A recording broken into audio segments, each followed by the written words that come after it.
market's 13. Sing 1, 2, 3, 4. Cause no one can do it like we do it, like we do it, like we do it. Cause no one can do it like we do it, like we do it, like we do it.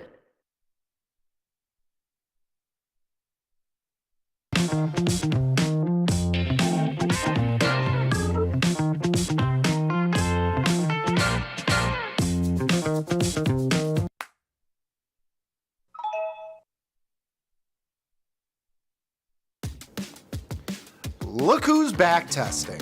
tastytrade now has options back testing for free.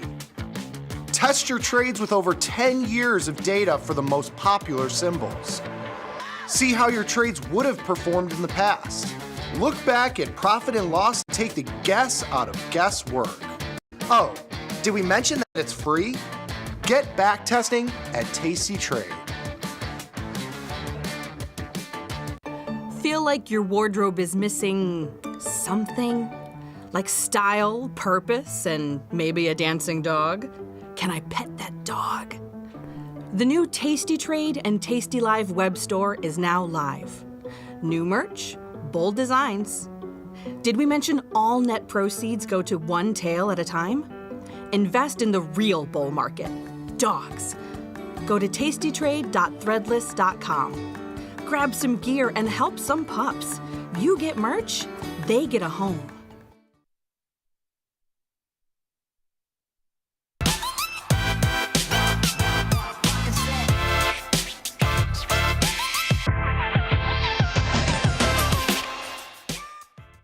Stocks slouch ahead of the Fed. It is Tuesday, March 18th, 2025. This is Overtime. I'm your host, Chris Vecchio in New York, Ilya Spivak in San Francisco, Dylan Radigan also in New York, at least for the rest of this week. As we make our way through the rest of this trading day, futures market closes at the top of the hour. If you're joining us on YouTube, come over to tastylive.com, see what we're all about. Join us on the platform, Tasty Trade, of course. If you're on one of those two already, come over to YouTube. Tell us what you think of today's market action, this reversal lower, the continued bleeding of the Mag 7, Meta, Amazon, Tesla, no matter where you look, it's all pain for our usual group of leaders. Not so right now. Bonds are able to bounce, a pretty good 20-year auction, in fact, ahead of tomorrow's FOMC meeting. Did the market do the FOMC move today? Maybe Ilya has something to say on that. Quite frankly, I think Ilya and I were both expecting higher stocks before we got to the Fed than sitting unchanged in the week. Nevertheless, the good news is for those who are riding gold and silver, more highs for the year. We see in the energy market, natural gas puts in a small rebound while crude oil pulls back. And in the FX space, we do see a late day reversal where the dollar begins to peel back a little bit more. Is this a buying opportunity? We'll cover that and more here over the rest of this show. Ilya, let's start with this pre-FOMC chit-chat, though. The stock market does not give us a rally up towards 57.75 today, 5,800 in ES H5, ESM5, depending upon what you're trading. We're flat for the week, basically. I think you and I are both at an interesting crossroads here because I put on the short put spread at the end of last week, expecting a little bit more of a bounce. It's currently doing nothing. You got out of your short position expecting a little bit more of a bounce, and the market's only marginally higher than where you exited. So yeah, it feels like while I'm contending with deciding whether or not I should continue to hold my short put spread through tomorrow's Fed meeting, you're deciding whether or not you should re-engage short altogether. What do you see from here? Yeah, I mean, at this point, I'm sitting on my hands. I thought the market was going to be more imbued with hope that the Fed would come to their rescue, at least rhetorically, that maybe even if you don't get a hard revision of the summary of economic projections, certainly that there was no reasonable expectation that the Fed would actually cut at this meeting, that at least the policy statement and the presser from Chair Powell could be expected to at least acknowledge the consternation in markets and say, well, look, if this consternation starts to seem like something that's untoward in a more sort of Fed relevant way, it starts to unhinge our path toward the inflation or the labor market objectives. It starts to do something to credit markets that seems like it's destabilizing. We will act, and we will act swiftly, and nothing is going to stop us. So Well, but you think the market, that, you think the bond is more likely to rally and rates are going lower tomorrow, or like, do you have a directional opinion in terms of how this thing's spring loaded based on the last 6 and 1 month? I think my opinion has evolved basically since the beginning of this week, where I was expecting that the market would get more optimistic that the Fed would at least say something encouraging. It looks like they're much more unsure looking at the price action today. I think if the Fed was going to get the markets to some kind of a better spot, they would make that kind of a statement. And I think what we see today is the market's unsure if they are, which, if they didn't front run it, means that unsure if the Fed's going to say is be more dovish, so lower sooner. Right. The markets are prepared to believe them tomorrow then, if they actually do something. So whereas before I think the bias was the Fed disappoints because they're not dovish enough, the pre-positioning has been so meager that the Fed has only to say a little and only to acknowledge a little for the markets to go, woo, okay, great. Whereas before, I think that would have looked like a rally in the bonds. Now it looks like a surge in the bonds. A surge in the bonds, and which means a rally in the dollar. I don't think that means a rally in the dollar. No, I think it means a dollar sell-off. Because I think if the bonds surge, yields go down, the dollar's yield advantage erodes further, and the dollar gets shellacked. A dollar reversal. Mm-hmm. Yeah. It seems to have it seems. Let's put it this way: if stocks haven't moved on the Fed, giving them something supportive already, they are about 50-50, which is better odds of. This is actually a good spot to just stop in. I don't think that the consensus is that the Fed is expected to do anything. Forget the 1% pricing according to Fed funds futures at 3 months. Do anything, of course, no. But like even rhetorically, I don't think anyone's expecting any support. I haven't read any analyst notes. The chatter I'm seeing on, FinTwit, social media doesn't predispose me to thinking that. Chat, I'm curious what you think. Are you expecting the Fed to come to support? Futures, I think, that anticipates it. I think you look at the market pricing and you basically see what's happened in markets since this sell-off began in stocks. And not surprisingly, you've seen a very dovish shift in Fed funds futures. So over the past, let's call it month or so, you've added something on the order of an extra 30 to 45 basis points in cuts through the end of 2026, depending on obviously when you look. So I think that's what it is. I think that's where you kind of see the hope that the relief valve will be monetary policy again. And the hope is that the Fed at least acknowledges that. Is that hope? Or is it just the market moving into more dovish pricing because the odds of weaker economic growth are there? I mean, both. Yes. I think the answer is yes. Dylan, it feels like the bar is a little bit higher for some action right now, even rhetorically from the Fed. It doesn't seem like they can do much right now. You could see here by the end of next year, the rate cut odds have stuck around. Don't you think that, sorry to interrupt you, but don't you think the compulsion for the Fed, considering the perceived policy chaos or instability from the new presidency, don't you think that there's some hope or belief or maybe dream that there will be some comment from the Fed chair that will inject some sense of stability into the policy or the perceived short and intermediate economic future? What could he say? The labor markets are durable, inflation is under control, and short-term tax policy volatility is not showing evidence of material impact on underlying fundamentals. If Powell came out tomorrow and said that, I'd probably get really bearish in some more stocks. I don't blame you. Uh, where do we go You're with like, this? okay. Actually, that kind of Baghdad Bob, everything's underscores. fine. Yeah, I mean that kind of underscores why maybe the markets are prepared to take whatever little tidbit they get tomorrow, because if on the flip side, Powell came out and said, "Oh my God, listen, we hear you, with the stimulus, it's coming, it'll be okay," the markets are going to go, "Wait, what? You're not confident that this is nothing? Hold on a minute."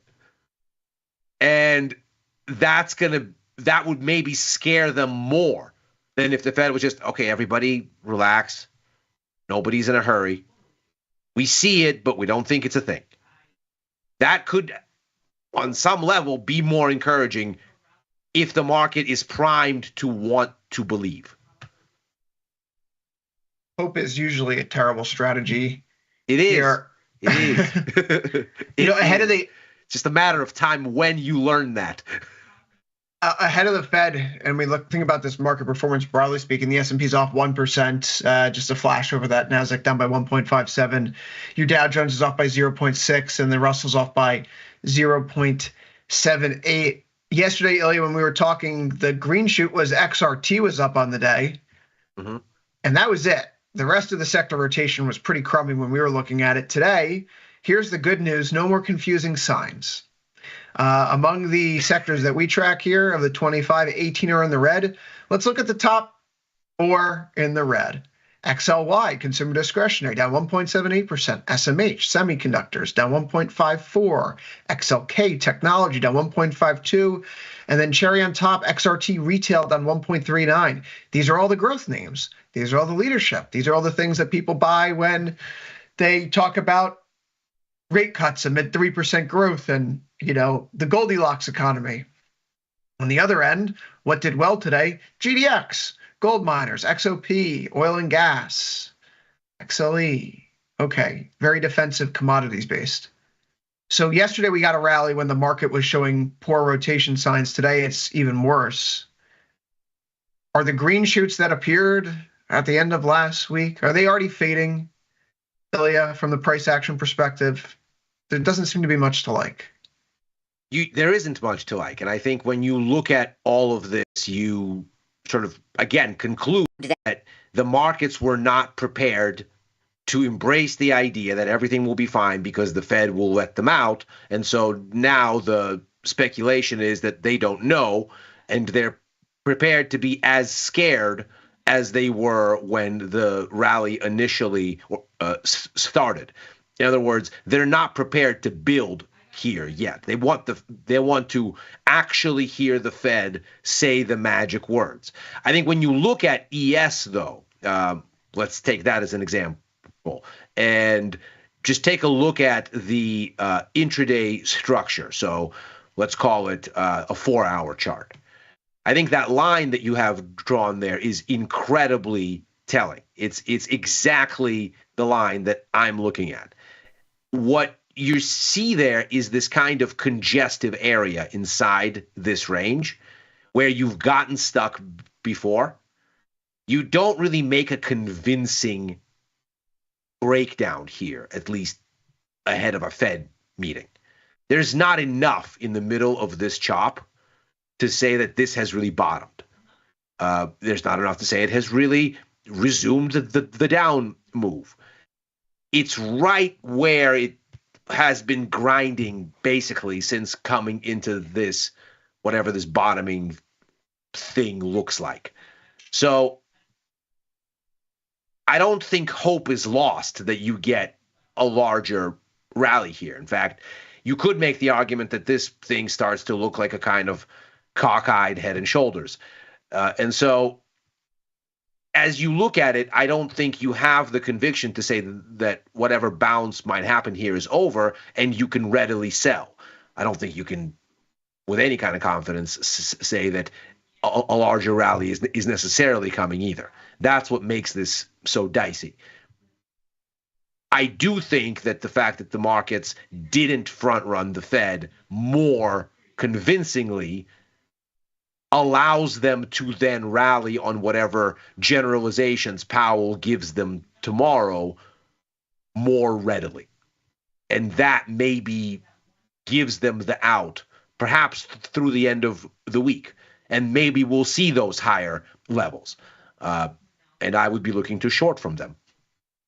I don't know. It feels when you look at the NASDAQ here and failure to get through the swing lows that we saw, March 9th into the 10th, it looks like a bear flag. If ever I've seen one. That does look like a bear flag, because if the chart was turned upside down, I'd be hooting and hollering about how we just. I mean, you'd be. This was a year ago. Like this, going, man, I'm about to buy the hell out of this thing. Get that sword off the shelf and be throwing it around. That's right. That's right. But not right now. The age of austerity has arrived in the Vecchio household, with the NASDAQ behaving like so. The sword shall remain sheathed until further notice.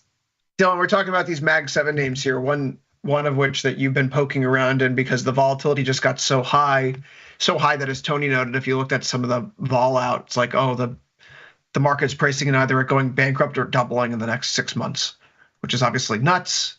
So that doesn't underscore. You're saying the volatility is saying that, or the Tony saying that? No, Tony was observing that, given the volatility structure a few days ago. I mean, that it's bankrupt or a billion or a basically it's going to the moon. Yeah, basically it's going to 450 or it's going to zero. And obviously, when vol's like that, chances are that it's a little out of whack. But I know that you've been selling some put spreads down here, and it worked out for a few days, but today's another bad day for Tesla, down 5.34%.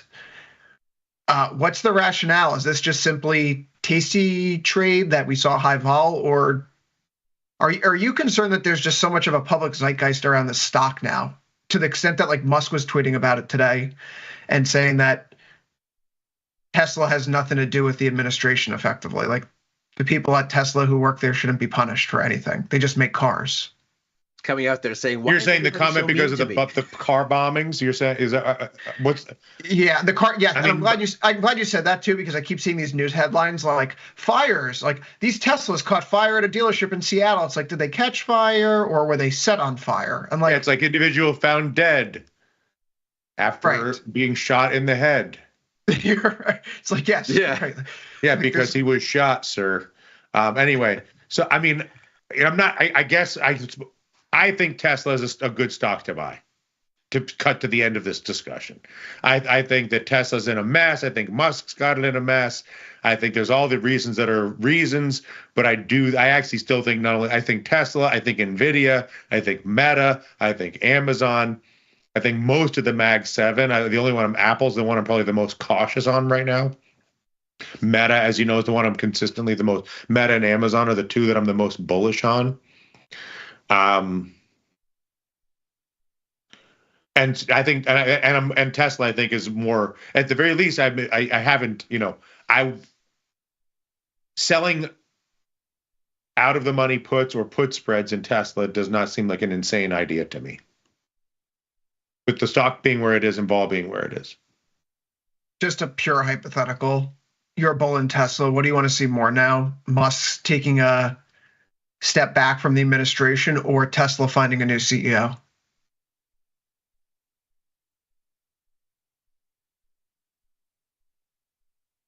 Who finding a new CEO? Tesla. You think the best thing for Tesla is for Tesla to get a new CEO, or it's for Musk to return to the helm of CEO? Because clearly this juxtaposition, this dissonance, this is not working. Exactly. Like, if we're going to operate, let's just hold that as a truth, right? Mm-hmm. This is untenable for Tesla shareholders for much longer. Mm-hmm. So something's got to change for Tesla. Either Elon Musk has got to go back to work full time and focus on, which will never happen. I mean, I think it's less a matter of what my opinion is. I think that there's no world, I think, for the only option for Musk is to continue in his new government role of first buddy. And so the only option for Tesla is to either sort of suffer with a CEO in name only that's abandoned them, or get a new CEO. In other words, I don't think there's a world. There's no world where Elon Musk goes back to be the full-time CEO of Elon Musk. I mean, it's kind of crazy to think, like, just to take a step back, and I know Musk has all these various, I call him PT Barnum for a reason, I have for years. So that underscores how I feel about the man. But like when we say if he can just go back to running Tesla, like go back to running Tesla and SpaceX and Boring Company and Neuralink and all those things, and like clearly he had the bandwidth to do all those things successfully. Just adding in the job of first buddy was too much, and it tipped the scales. So I mean, if he were to relieve the government in some capacity or step back from Doge, or like leave his office and say he's going back to he'll be in DC once a month moving forward because the groundwork for Doge has been laid. I'm sure Tesla would enjoy all of that.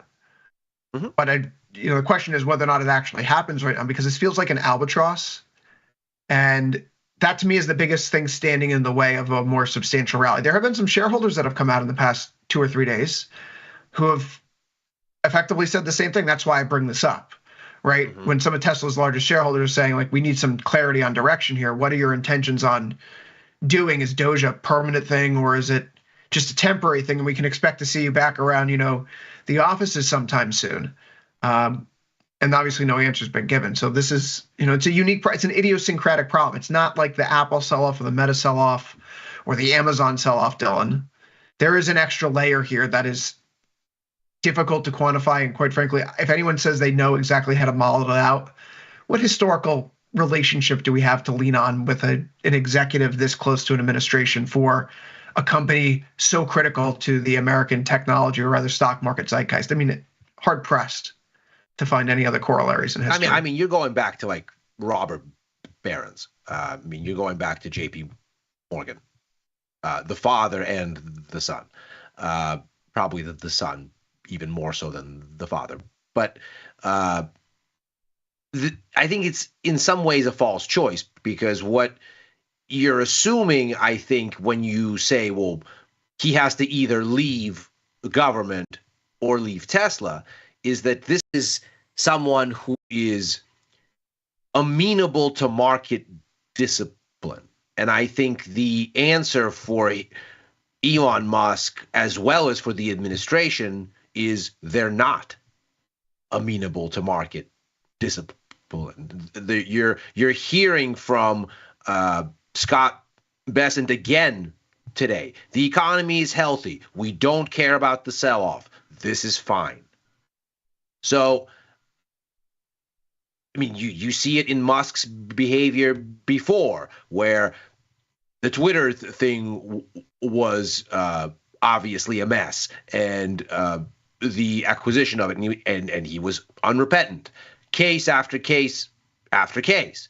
He just says, you know what, I'm going to do what I'm going to do, and if the advertisers don't like it or the business suffers, for example, as in the case of formerly Twitter, whatever, let him go. So this is not somebody that's going to take that dichotomy and pick a thing. If he doesn't want to pick a thing, he's going to turn this into a drawn-out fight. And if the shareholders actually want to depose him, that's a process. There's going to have to be voting. The whole Sam Altman thing comes to mind at OpenAI. You're going to have the company split. They're going to battle it out forever and ever. And all the consternation, that's not going to be good for the share price before any of this is resolved. So there could be a long tail of this weighing on Tesla, no matter what the shareholders signal, because he's not going to go quietly. It's it's certainly a compelling chart. By the way, You're you saying mentioned Musk is not going to leave the CEO job quietly, or the government job. He does not care about market. My point is, there's no way he's leaving the government job. Right. I don't think he's That's leaving his either, future. because I don't think he wants to.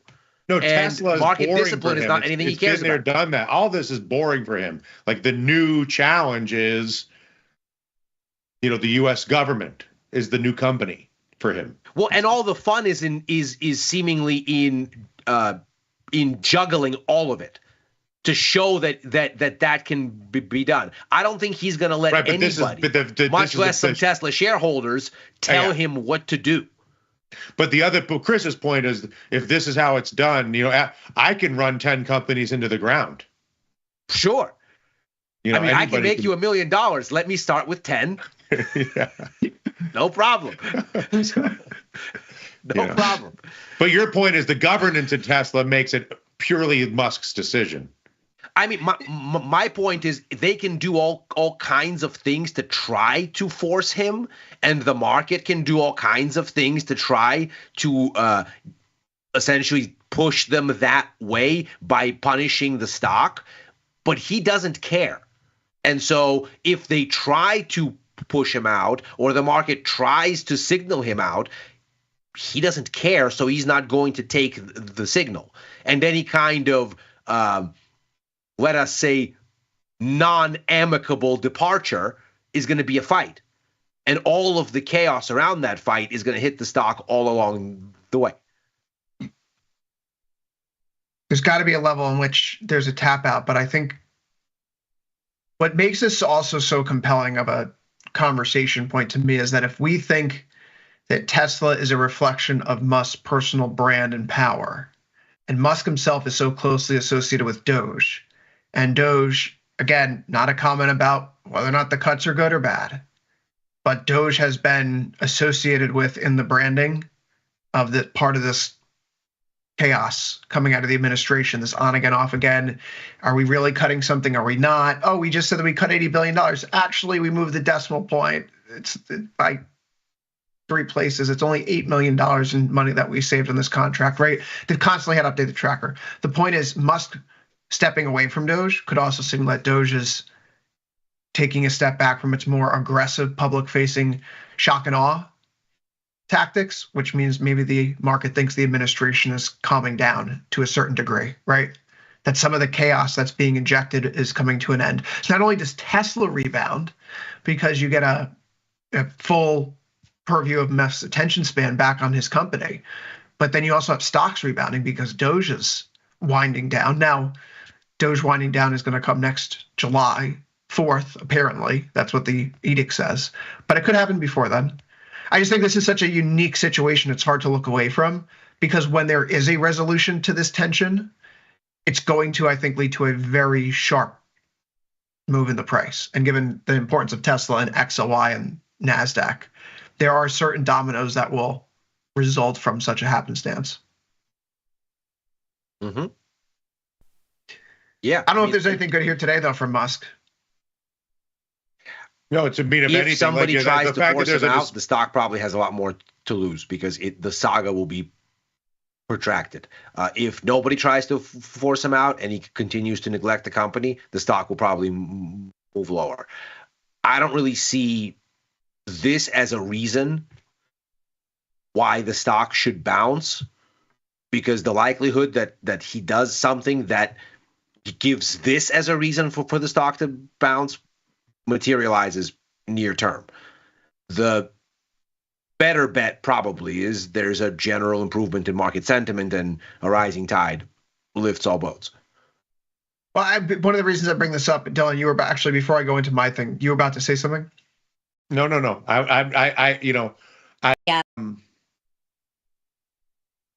There's a reason Tesla's where I'm not going to try to outsmart the market on Tesla. It's a mess because Tesla doesn't trade as a car company; it trades as a Musk derivative. Musk's abandoning it. Anyway, it's just that's why I'd rather buy Meta or Amazon, honestly, or even Nvidia than to mess around with this. But you're moving on to consumer discretionary, which doesn't paint a fabulous picture of short-term opinions of the future of the discretionary economy. Well, yeah, that is part of it, but I also think then using XLY perhaps as an indicator is a little bit fraught, because when we think about XLY holdings, they're not exactly like Tesla's a small part of it. Tesla's just shy of 13% right now. So if XLY is supposed to be one of your leading indicators on the market getting growthy, as long as Tesla has its Musk stench to it, I don't know, is that a good one? Cologne, I don't know. As long as it has that Musk. We have dad jokes, folks. They've arrived. They're not good. We're I think that probably undercuts XLY's ability to be a viable turn signal, because even if the Doge cuts continue, look, the fact of the matter is that the spending trajectory for this fiscal year, even under the auspice of the new CR, which I certainly have some strong feelings about, will more or less be unchanged. Doge is a drop in the bucket. It's not going to change the fiscal trajectory of the country. But if, again, Musk is able to step away from Doge, return to Tesla, or Tesla gets a new CEO, then Tesla becomes untethered from the situation to a large degree, and then it can resume its role within XLY, and XLY becomes a more viable indicator. So that's why I'm leaning on XRT more right now, XLK, SMH as my, green shoots ETFs. But even so, the other stuff is kind of crap. Let's talk about the fun things, though, that are working today. Let's talk about gold. Gold makes me feel good these days. It goes up. I like buying things that go up. I'm sure other people do too. Gold, silver, copper are extending to fresh session monthly, yearly highs. In gold's case, new all-time highs here. Ilya, we've had news out of China. We've heard talks of a Russian ceasefire or soft ceasefire, and Israel stopping their ceasefire. Gold cares about all this, doesn't care about all this. What's with the continued march to the upside? It's interesting, this continued march to the upside, because if you looked at it in isolation, and I showed you this gold chart today as the first thing you looked at, you would say, well, the market is pricing in a much more dovish Fed. Look at it. It's the day before a Fed policy announcement, and the anti-fiat, anti-yield proxy is rallying. You then look at the dollar and go, the dollar is selling off today. Okay, so far so good. This seems to be lining up. But then you look at what's going on elsewhere, and it's not nearly that clear cut. Now, you did get yields coming off today, so that sort of matched it. If you looked at the long end, you sort of saw it come up a little bit, not very convincingly, but a little. Same thing at the front end. Again, not convincingly. It gapped down and then rose. So all of a sudden you start to go, wait, hold on. The yields thing isn't really telling you this, and certainly stocks are not telling you the markets ran away with conviction here. So it's very curious what gold seems to be doing here, especially since the optimism in any kind of revival in China, you look at their stock markets, it doesn't appear there. So when you consider then what all of this might mean, it seems to be maybe more about the uncertainty on the geopolitical side of things. There's a lot that's up in the air here. Maybe we actually get some sort of a concern here, finally, that the markets actually think, wait, this thing might come off the rails. If we have a haphazard renegotiation of these ceasefires, let's say in the Israel-Hamas theater, if we get that extending into some sort of haphazard situation with Russia and Ukraine, this could, in fact, be geopolitically motivated.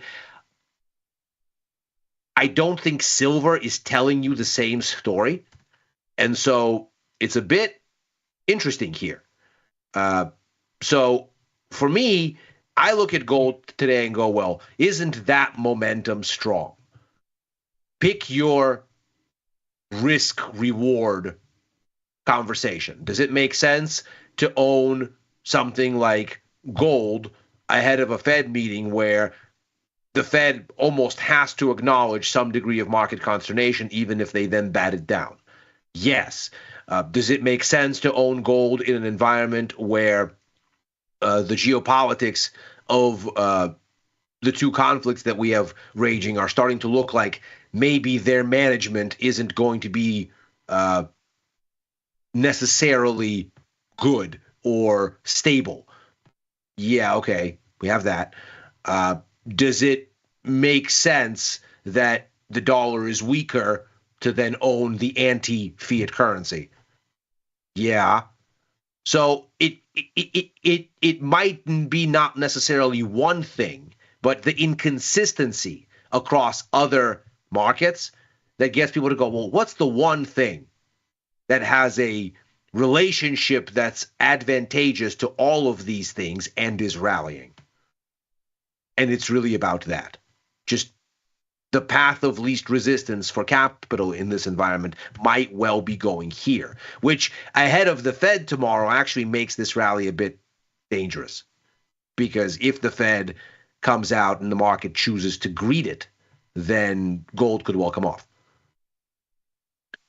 Dylan, I know you're not much of a gold guy, but silver likewise continues to rally. Are you still holding on to some silver calls that you've been I am. enticed Yeah, into? yeah, I am. That's actually my friendliest friend at the moment. My issue is I am long euro, long silver, and I feel like in order for the euro to stop its decline, I feel like the metal rally is in part a referendum on the weakening of the U.S. dollar. Maybe I'm wrong, but that's how I feel.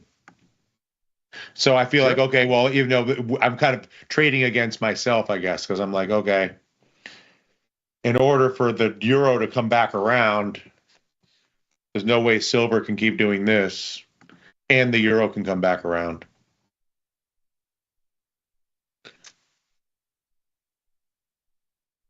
What do you think, Ilya? Is this just a dollar problem? I think the dollar is one of the many reasons why precious metals have a reason to go up. But I think the dollar's problem and the precious metals gains are of a kind. I mean, I've argued, as you know, that I don't think there's any kind of structural problem with U.S. assets that extends beyond, let's say, a 3 to 5 year window. The dominance of U.S. assets, just because of the nature of how central the U.S. is to the global economy, that's not going away. The larger issue is that there's, of course, a shunning of U.S. assets in the current environment amid instability. There is also a belief that the instability will lead to lower yields. And that's really the thing. Lower yields are something that makes gold attractive across the board against any currency. Because lower yields in the US mean lower yields everywhere because of the centrality of the dollar. And lower yields make an asset that has no real rate of return that much more attractive. Especially if real yields, against the backdrop of any kind of economic consternation, are going to start to look like they might risk going negative again.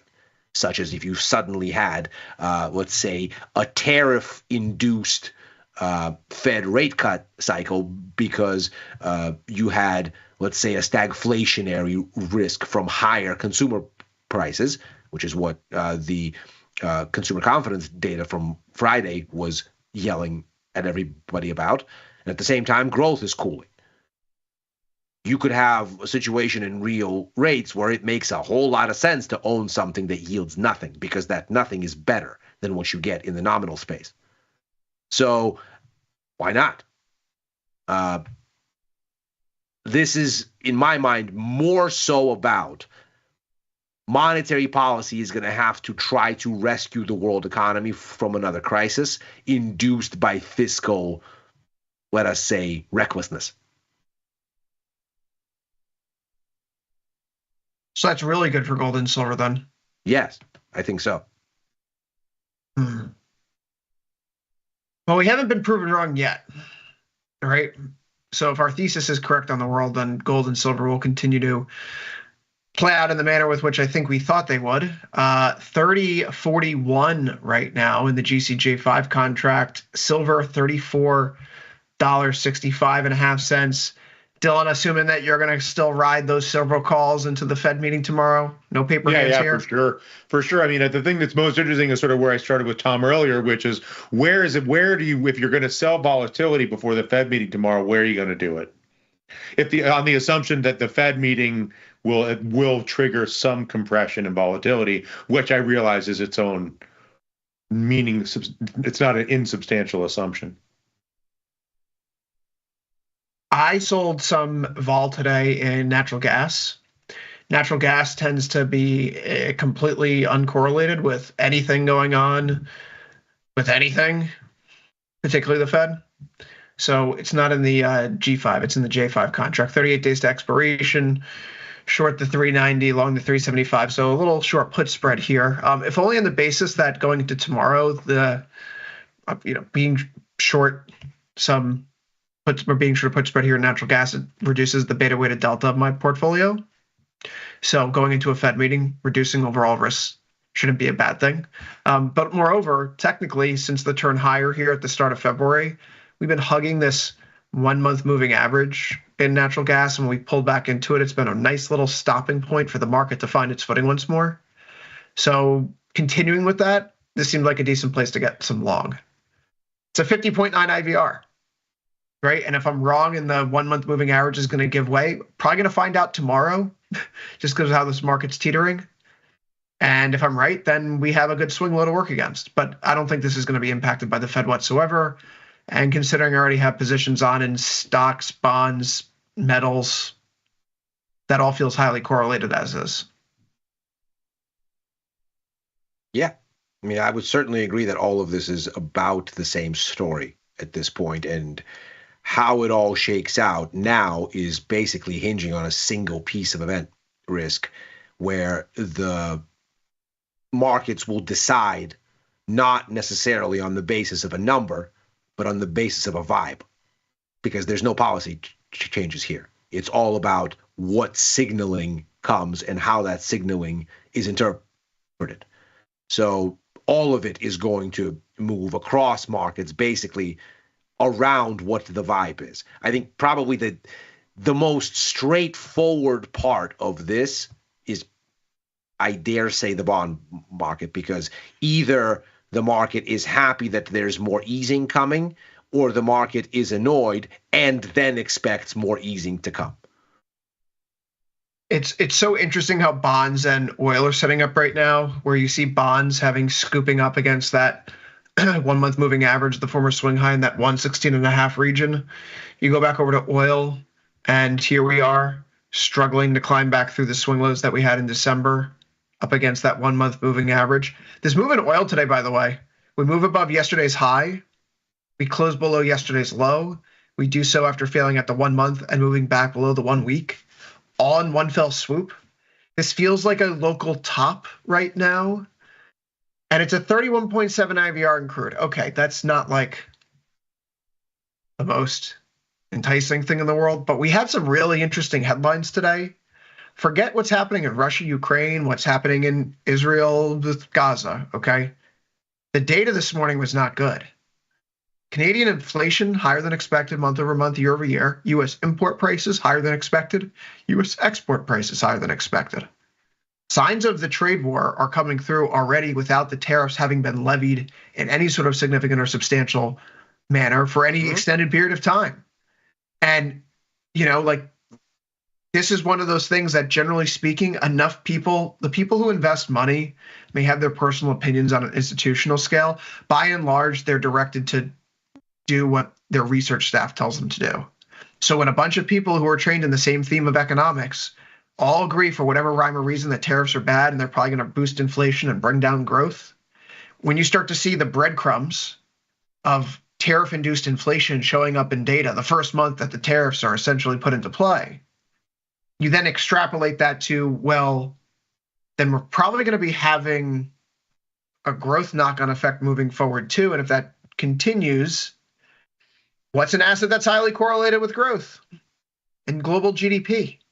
Over the past 30 years, rolling quarterly basis, the correlation between crude oil demand and global GDP has been plus 0.92. It is really resilient, near perfect positive.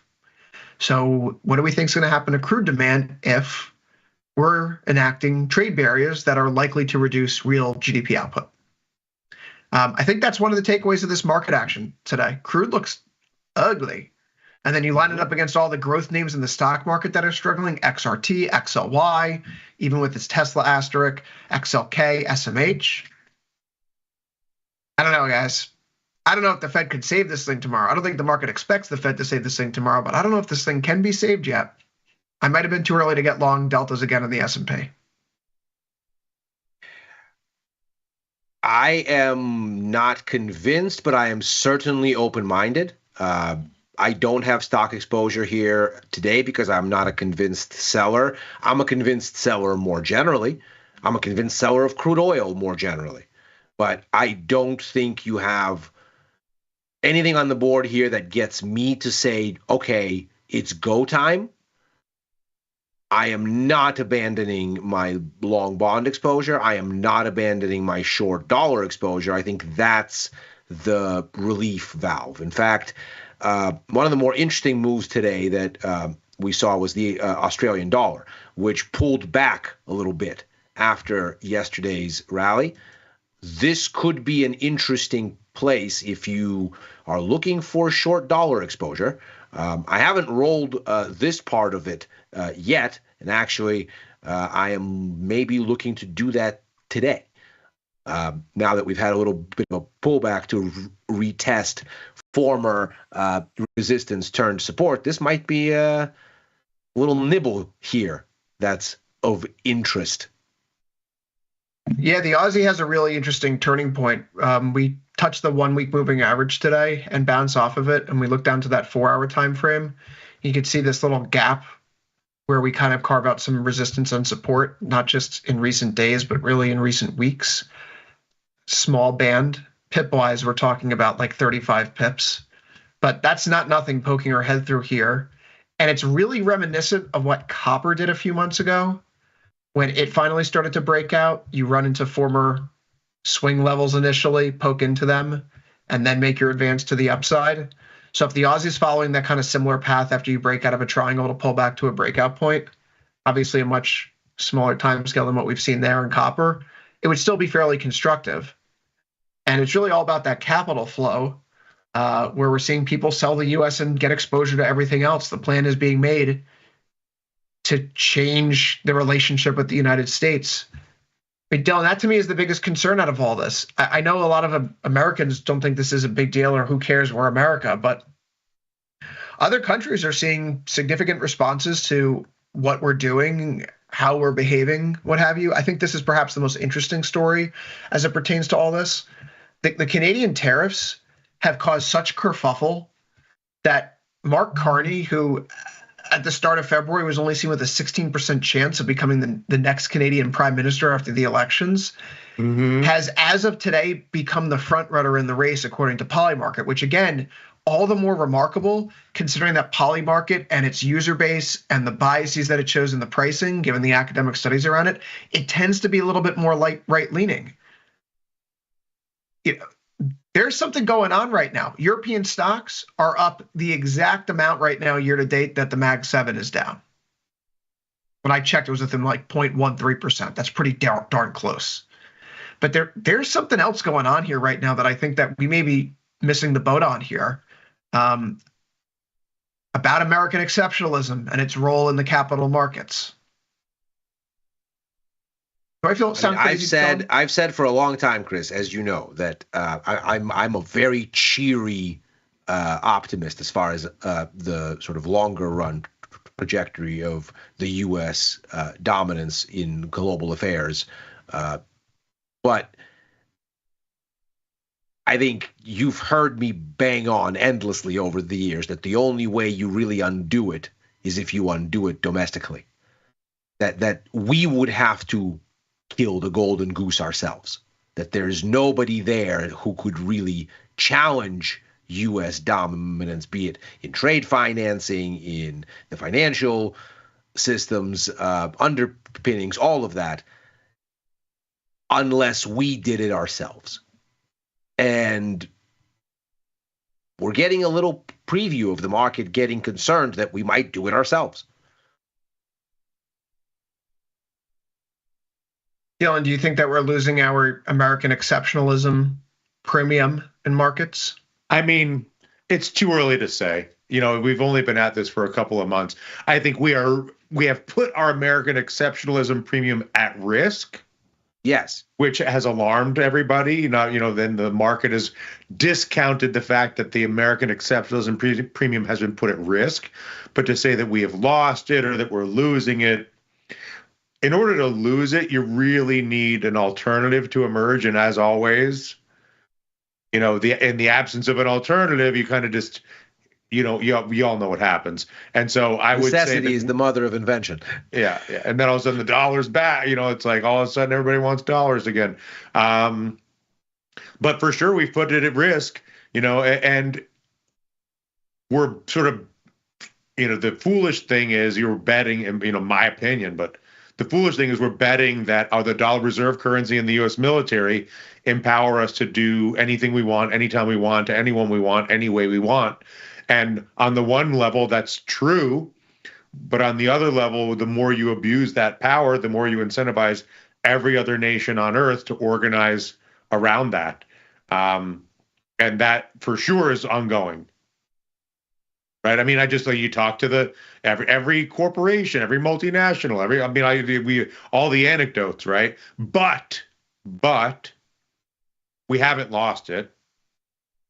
It's not being lost right now. It's just been put into play as something introduced as a point of risk, which is in and of itself, I think, alarming. And that's why you have the 10% blow off, plus or minus on, more than 10%, obviously, in some specific names. Who wins by the U.S. losing, or at least nobody? That's the play? Thing. Nobody wins because nobody wins. Dylan is absolutely right. It's called compression. Everybody's worth less.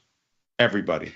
The thing, I think this is what people oftentimes miss when they talk about, the U.S. is going to run up its debt and make its assets unattractive, and there'll be a debt blow up or a difficulty refinancing, or the dollar is going to lose its preeminent status. I think what seems to get lost all the time is that absolutely no one is interested in a U.S. dollar collapse, including our immediate and obvious adversaries like Russia, Iran, and China, because they too have to live in the world and sell stuff into global markets where things are primarily settled in dollars, sanctions or no sanctions. And so that's why the threat is really from mismanagement ourselves rather than any kind of attack externally on the veracity of the system. If we were to crash it ourselves, the system would, of course, find out, because it would need to find them and they would be found and sacred cows would be duly slaughtered. Alliances that were unthinkable would get made and people would figure it out. But I don't think anybody is going to force the hand, because absolutely no one is interested in this outcome.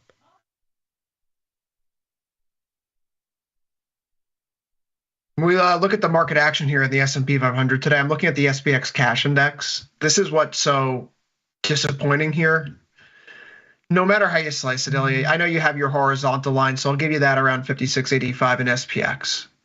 I myself am a man of diagonals here. And so the one that we had drawn from the October highs down to the lows in January, that comes into play right around those levels. The point I'm getting at here is that this is an area where the market, for whatever reason, should clearly see as a dynamic support and resistance level. Mm-hmm. And in yesterday's move, we were trying to hurdle it. Today, we can't. If we're not able to get back above 5,700 here in SPX, we've got a real problem on our hands, folks. This looks like a much more durable top. And then we start to have those conversations. Okay, well, in SPX, that top is 61.50 down to 56.75. Let's take another 500-point haircut off. We need to start talking about, okay, we had a 10% correction. What does a 20% correction look like? And then the ensuing, what does that mean for bonds, gold? What is the Fed going to be doing throughout all that? But I feel like we're getting into a dangerous spot here, right? If the market doesn't take what the Fed says tomorrow very positively, you could foresee us having slipped into a window of time where we become very sensitive to the notion of a policy mistake being made, where because of the tariff back and forth, on and off, snip, snap nature, businesses and consumers scale back spending, which is in line with the data that we've already seen. That's not just conjecture at this point, but there's some meat on those bones now, and the meat is getting thicker by the day. And the Fed isn't going to react until the data shows it. So we have a meeting in March. Is there a meeting in April, Ilya? No Fed meeting in April. We're on our own until May. There's a window here where the Fed says there's nothing we can do, folks. Good luck. Well, anyway, I really like long bonds and long gold and silver coming out of tomorrow because I don't think the Fed's going to save the day. Not that I think the Fed is expected to save the day. But again, the odds of a policy mistake, gold and silver, copper, hard metals, hard assets, at least those that aren't growth linked, they are hedges against sovereign stupidity. And that's played well over the past year. And I think that's a uniquely American thing, Ilya. It doesn't matter who's president, Biden, Trump, gold's going up either way. So at least we have that going for us on this Tuesday. That certainly seems to be how it's playing out. I am certainly kicking myself for having gotten out significantly earlier in this move up. I'm reluctant to chase gold higher here, but fingers crossed the Fed says something that the markets don't take as utterly dovish, and I'll get a mulligan. Dylan, you get the final word here. We only get you 2 days this week, today and tomorrow. What say you on choose a topic out of the hat? What's really grinding your gears that Tom won't let you talk about on The Price of Truth? What you mean on truth or skepticism? Sorry, skepticism, yes. I mean, I don't know. I think it's been a long time. Nothing's grinding anything. Forget gear grinding. I believe the market is riper for the tasty trade basic philosophy of selling expanded implied volatility 45 days out. The market seems to be riddled with opportunity to be a real classical tasty trader. You need declines like this to create volatility expansions like that. You don't get one without the other. And so I think that, so I have been working more and more to be less distracted by the sell-off and more encouraged by the volatility expansion. And that's how I'm going to spend my morning tomorrow. Avoid the noise. Stick to your strategy. Final word from Dylan Radigan. And with that, overtime is out of time. We'll be back tomorrow, same time, same place, 4 p.m. Eastern, 3 Central, just like every Monday through Thursday, right after last call. So for Ilya Spivak in San Francisco, Dylan Radigan in New York, I'm also in New York. I'm Chris Vecchio. Good luck trading the rest of today. After a quick break, you know what's next. Commercial, Ilya Spivak, macro money. Stick around, folks. See you there, everybody.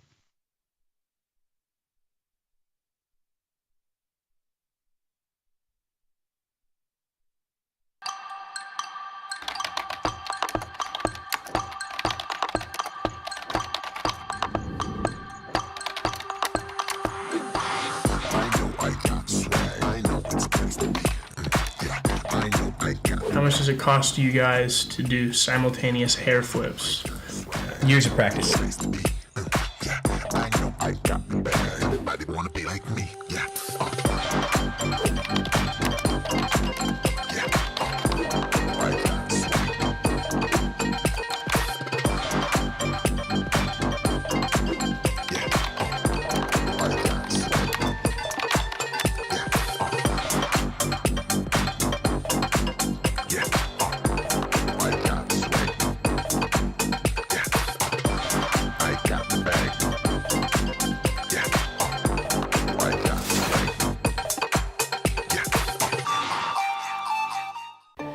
Like your wardrobe is missing something?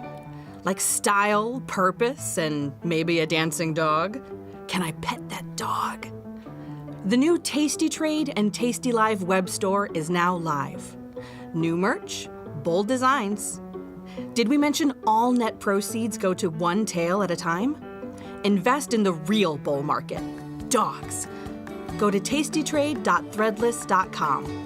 Grab some gear and help some pups. You get merch, they get a home.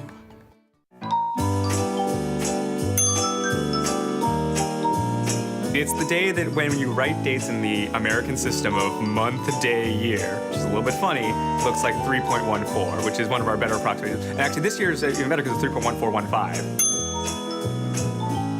I've never before, but this year there's a couple other math people who just got a pizza oven, and so they're bringing everyone over. We're gonna make a bunch of pizzas. It's one of the few very important transcendental numbers, right? I mean, 0, 1. There's a lot of good contenders for most important number. anytime you have anything that's circular, you're going to wind up with pies. Anytime you have a pie, you should sort of expect there to be something circular. I can do one more than the date on Saturday. I can do 3.14159. Rational numbers are fractions, and pi just is not a fraction. 22/7 is pretty close, but that's not what it is. It's the ratio of a circle to its area, right? And so that's not an integer ratio. It just isn't.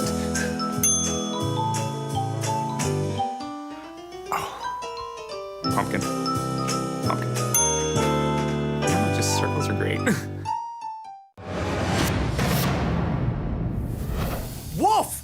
The first half of this year's market has been giving the good guys the business. It's certainly been back and forth for sure, Pete, and I'm getting whiplash over here. With good mechanics, we can see Team Tasty stay strong in the second half. Absolutely. Let's check out our starting lineup.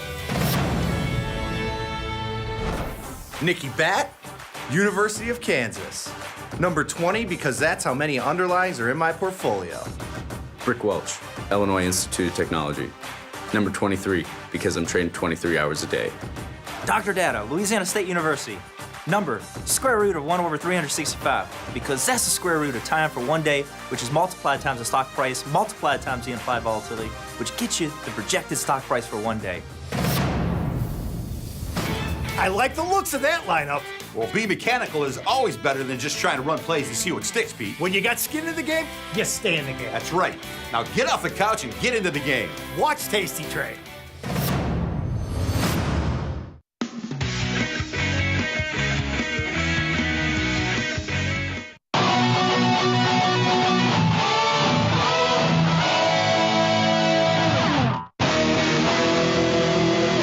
Mystical reading of the tape. More trade ideas. Sweet. Still can't believe the Wi-Fi we get up here. The trade ideas on dough are as good and as true as my honored blade bid ask, with whose edge I gutted 100 marauding conformerons. To the fearful bid ask.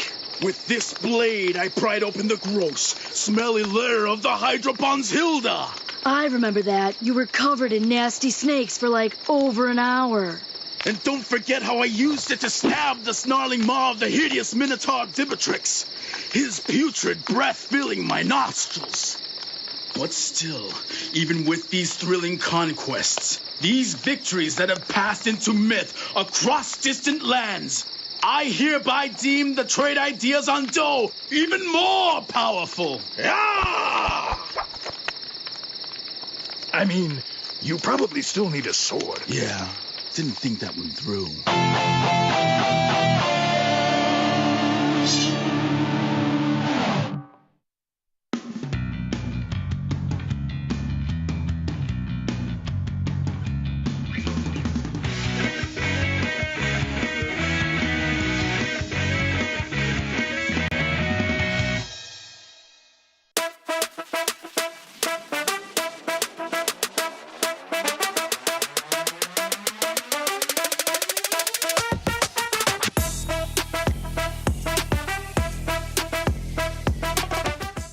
What's up, everybody?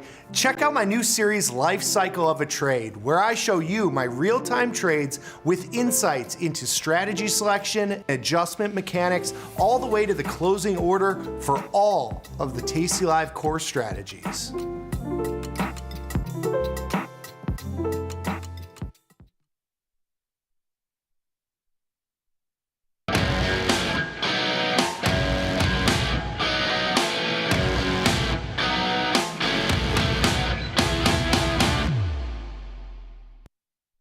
Stock markets get unhinged again ahead of the Fed monetary policy announcement that maybe will let them out of their recession worries. They certainly don't seem to be convinced. So will the Fed or won't it? That's what we're going to busy ourselves with trying to figure out today. I'm Ilya Spivak, head of global macro here at Tasty Live. This is Macro Money. And not surprisingly, of course, the main subject of our conversation here will be the arrival within the next 24 hours, a bit less, of the quarterly Fed policy update. I say quarterly, of course, because this is not just the usual policy meeting. Once the dust settles here, it won't be just the policy statement or the press conference with Fed Chair Powell, usual deliverables on a rate decision that matter. It's also the updated 4 times a year summary of economic projections. We got the last one in December. We're going to get a new one this time around, and that will help to shape what the markets think. But before we get into all of this minutia, let's first break down what exactly seems to be going on and why the markets need rescuing. Here's a chart of the S&P 500, and obviously we can very clearly see that there was an uptrend and now there isn't one. The latest up move from August running into early December. At that point, the markets top and enter digestion mode. And of course, since about the second half of February here, we've looked more and more like something akin to free fall. As a matter of fact, if we consider the past 4 weeks that the S&P has moved, it has suffered the first consecutive 4-week sell-off since August, when this rally began, and the steepest decline since October of 2022, when the markets initially bottomed after the Fed drove them down all year that year, in 2022 that is, with aggressive rate hikes. So we are looking at a market that's very clearly become unglued, and it's important to, I think, figure out why. So the natural sort of tendency here has been to flag concerns about fiscal policy, concerns about the rapid reversals and the sort of general instability of fiscal policy as what's going on. And very easily that conversation slips into the substance of the policy versus its administration. And it's very important, I think, to consider here how all of this comes together to something the markets actually care about. So consider, here's late October, here going into November. By this time, the market clearly knows that there are tariffs coming already. We heard this on the campaign trail repeatedly. By this time, it becomes clear what the election outcome is going to look like. And then, of course, you get the outcome. So by the time you're over here, rallying still, you've already understood that the tariffs are coming. From the first Trump administration, you already know that the implementation of the tariffs might be acrimonious. And you have a good sense already that at least this much is known. And the markets take that news in stride, clearly. We continue to rally in the wake of the election all the way into this December high. Markets then settle into a kind of digestion mode, as we just mentioned.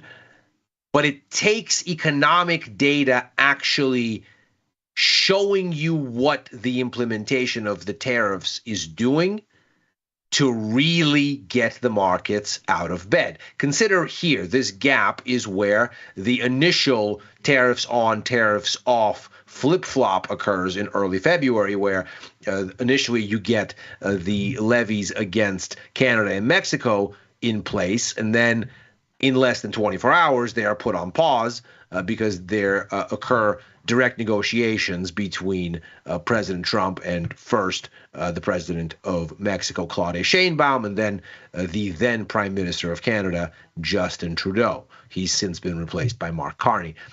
So you get this gap down when the tariffs get input. That gap is closed within a day because they get taken away. So the market still very open-minded at this point to the idea that the tariffs are not going to be a big hurdle, that this is not going to be something that is an ongoing concern, and that it can remain focused on things like deregulation and tax cuts, all of which the market generally likes. we notice that by late February, the vibe changes. And the reason it changes is because all of the back and forth actually starts to show up in real growth data, not just in myth making by market watchers. You start to see it in the U.S. Economic Surprise Index that we get from Citigroup. Already by mid-November, the data starts to cool relative to expectations. And this is not alarming at this point. We're above zero on this index, which indicates that data still tends to surprise to the upside. As we get to neutral by the beginning of the year, this looks like benchmarking to the economic reality, and we get relative calm here as we enter into the new year. But already, notice, stocks topped by early December, and here they're already in this sort of congestive mode.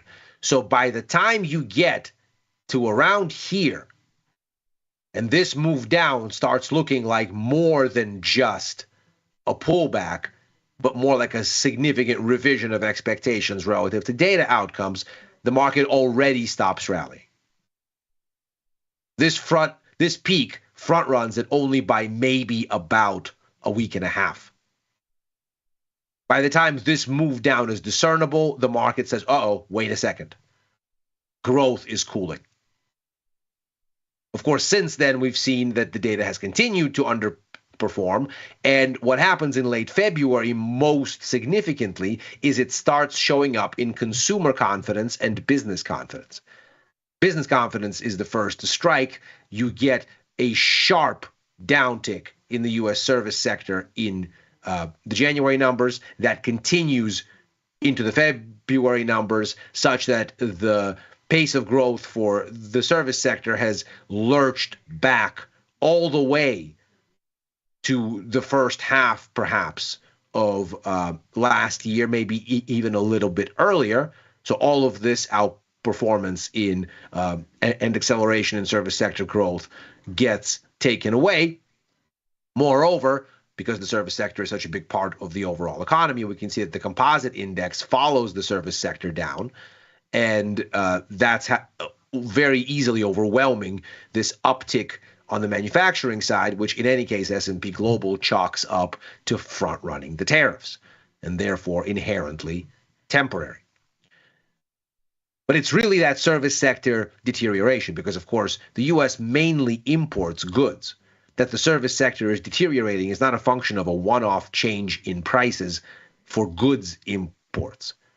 The service sector is mainly powered by demand for the output of domestic service firms. The tariffs don't impact it directly, not in a straightforward way as they would impact manufacturing.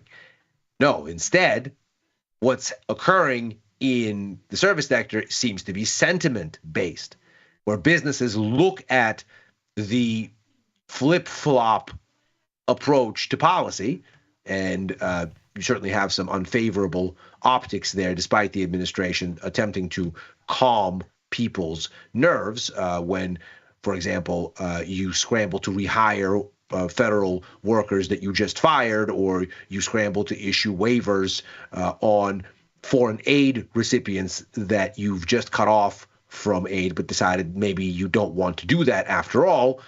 The sense, as these surveys suggest, seems to be of incoherence. And what businesses appear to be saying is, well, you know what? New administration, new policies, radical shifts. It's not clear where the dust is going to settle. We're going to pull back on spending. We're going to pull back on hiring. We're going to just wait and see. And that, of course, has economic consequences. Hence the slowdown in activity growth. Consumer sentiment looks similarly annoyed. We have a sharp decline in consumer confidence and a parallel surge in inflation expectations. Now, as of the latest numbers from the University of Michigan, the one-year consumer inflation expectation outlook is 4.9%, which takes us back toward the unwelcome highs of the inflationary cycle when the Fed really started to lean in on inflation and push it down from the peaks in early 2022. So we're in a situation where consumers are unhappy and see inflation coming. Businesses are unhappy and don't want to lay out capital. And it takes the markets these real economy impacts to say, okay, well, now the tariffs are starting to have the kind of influence that gets us selling assets. And as these numbers start to come out, of course, the response is unmistakable. Moreover, if you look at the Atlanta Fed GDP now model, this is not something that I would necessarily take at face value here. This is the first quarter outlook, and the likelihood that we actually have a 2% annualized decline seems a bit far-fetched and a bit extreme. In fact, when you see what happens with the adjustment to forecasting, you can see we're looking more like slower growth than an utter contraction. But the key takeaway here is in the tone of the data that's fed into the model. This is a nowcast, which is to say it takes incoming economic data as it comes, crunches it through calculations, and spits out a GDP forecast in an ongoing way as the data comes. And we can see what the tone of that data has been in the direction of travel of the forecast. Whether it ultimately lands here or at a higher level is not nearly as important as what the tone of the data has told markets about where the economy is going, the direction of travel, as it were. And not surprisingly, against this backdrop, the markets have said, well, there's basically two ways that this ends. Either the administration takes the market signal, looks at the sell-off and goes, the markets don't like this. Let's back off. Let's do something else. We've heard from the Treasury Secretary repeatedly that they don't see this as an issue. We've heard from other administration officials, and of course the president himself, that they don't see these things as an issue and refuse market discipline in this sense. And so the markets have turned to the Fed, said, okay, when fiscal policy seems like it's not friendly, the usual release valve is cheaper money. The Fed is going to come and bail everybody out.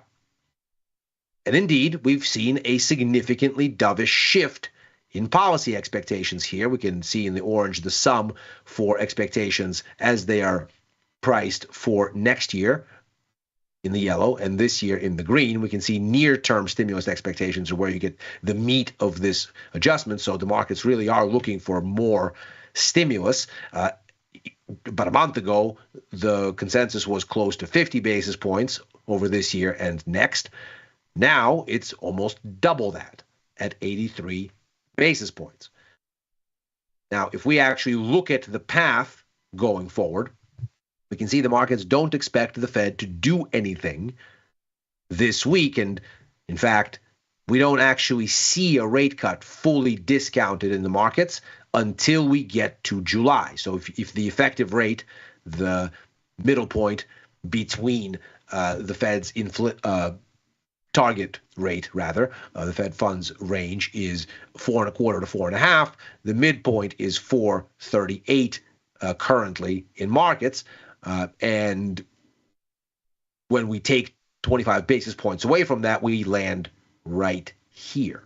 So this is where the cuts begin. And of course, we can also see that we get a second cut then by the same measure by year end. So what this for now tells us is that the pathway for the Fed to influence the conversation will not be through policy action, but through signaling.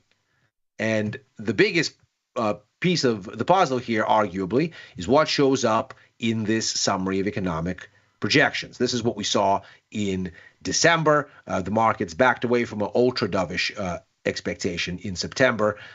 They said, okay, so in 2025, 50 basis points in cuts from 4.4 to 3.9. In 2026, another 50 basis points down to 3.4. That basically extends the path by a year. In September, the expectation was that 3.4 would get achieved this year. Now, end of next. So we're looking at a baseline of about 100 basis points in easing between this year and next, which is not too far from the Fed's own forecasting. But of course, the markets thought that the Fed was much too dovish and was actually much less so. So there has been a significant shift, but perhaps from the Fed's perspective, there's really just a adjustment to where they already were. So perhaps there is no reason to change these variables. The other considerations might well be the actual policy statement and whether it acknowledges the recent consternation in markets, and the press conference with Chair Powell, which no doubt will bring up this market turmoil because reporters will ask about it. And we will, of course, see what the chairman says. Now, on one hand, there is a favorable set of circumstances, at least in the most recent data. Inflation came in a bit lower than expected, 3.1% on the Fed's most critically watched core measure. That was versus 3.2% expected. And as we look at the dynamics here, we do see some initial green shoots. So the 3-month and 6-month annualized pathway for inflation seems to have ticked a little bit lower from January to February. Same thing at the core. The 3-month and 6-month annualized rate seems to have eased a bit, but all of this is still very tenuous, and the trend has been basically going the wrong way since the middle of last year in terms of the pathway. So might take some time for the Fed to really buy into this turn having already occurred. Recall that last year the Fed was bemoaning that inflation was not falling as fast as they wanted at the beginning of the year. We can see some of this frothiness right here. The market saw this cool off and was already screaming at the Fed to do something from April into August. Obviously, we can see that lines up with what's been happening in the economic data over that period. It was already cooling relative to expectations. And the Fed didn't abide the signal until September, by which time inflation was already heating back up again. Now, on one hand, this was helpful for the Fed to keep markets anchored around a sort of range as it fine-tunes things. Anytime they overspeculate this way, the Fed seems to have found a way to throw them back. But it might be early yet to assume the Fed is going to read into this and say, oh, yes, now is the time to dial up easing. Moreover, we've just heard from Fed Chair Powell, who spoke but 2 weeks ago, and said, we have the benefit of time. The economy is not challenging any of our assumptions about where we're heading at this point. We have still confidence that we're going to a 2% inflation rate. We still have confidence in the labor market, which, despite some of this more recent consternation, still looks generally okay and hasn't seen terrible signs of wear and tear, unlike some of the survey-based stuff in the PMIs. So we have the benefit of time, and we don't need to act now, which, of course, clashes with what the markets are saying here. They are, in fact, saying, well, yes, you do, and we are telling you to because we've shifted the outlook meaningfully. So this sets up an interesting dynamic. If the Fed comes out and says, we don't need to do anything now, we don't need to do anything except wait and see, we also obviously see that there's uncertainty around trade policy, around fiscal policy.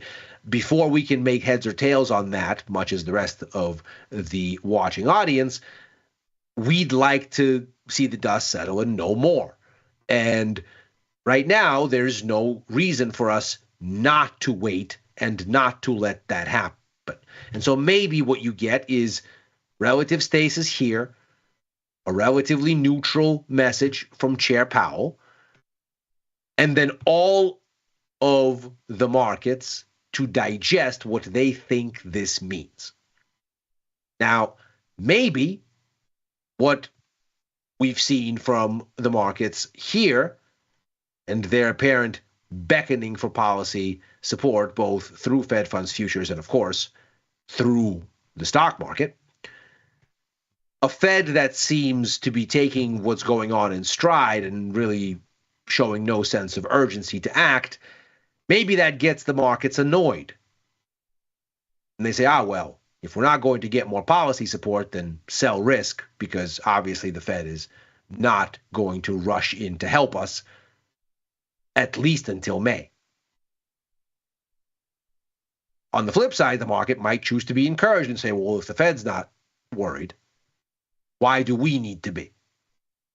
Obviously, there isn't a level of concern, a level of urgency, so let's just settle down here. But with both of those outcomes, the relief valve seems likely to be more easing downwind. Either the market is going to conclude that the Fed is going to ease later because the panic here will arrest a bit, or that the Fed is going to have to scramble to ease later because it will have missed the moment and will need to play catch-up. Either way, what we see is inflation expectations, curiously, through all of this, have come down, largely anticipating that there's some sort of economic downturn on the menu.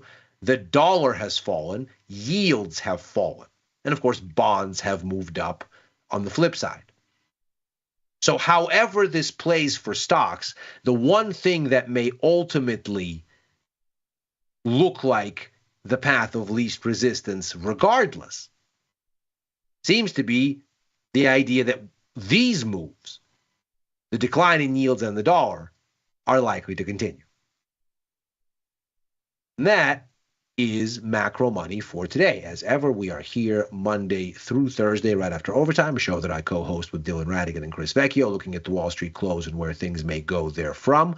I am likewise on with Chris for Futures Power Hour Mondays and Fridays, on with Victor Jones this week for The Price of Truth on Wednesday, usually on Tuesdays. Back with Victor for a first call with Tom on Sundays, writing for the News and Insights portion of tastylive.com, and commenting at Ilya Spivak on the platform formerly known as Twitter and on Blue Sky. If you're watching on YouTube, like and subscribe. Thanks very much for watching. Happy trading.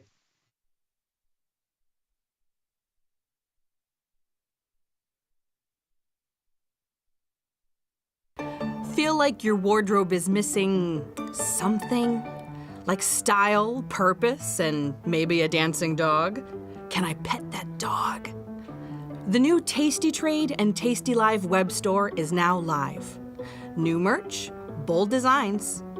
Did we mention all net proceeds go to one tail at a time? Invest in the real bull market, dogs. Go to tastytrade.threadless.com. Grab some gear and help some pups. You get merch, they get a home. So I started trading in the equities market when I was 18. Real basic ETFs, mutual funds. I didn't discover options and really tasty live until about 2012.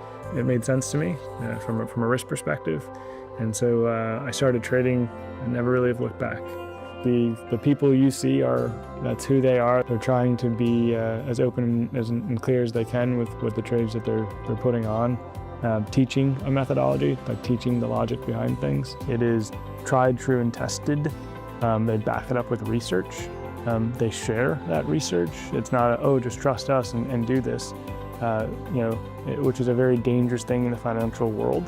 But learning about that in the tasty universe, it starts to prove itself out, right? When you follow the methodology, you'll see those profits and you'll understand why a position did what it did.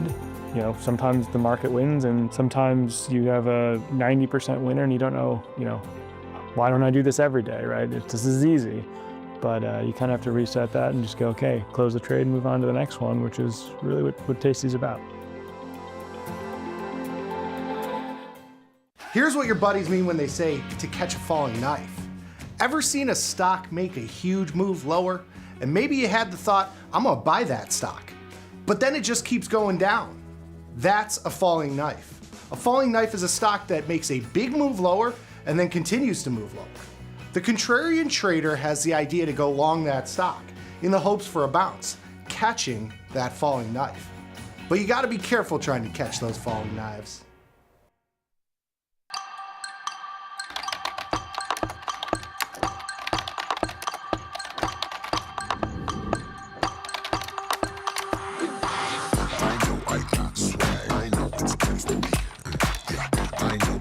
How much does it cost you guys to do simultaneous hair flips? Years of practice.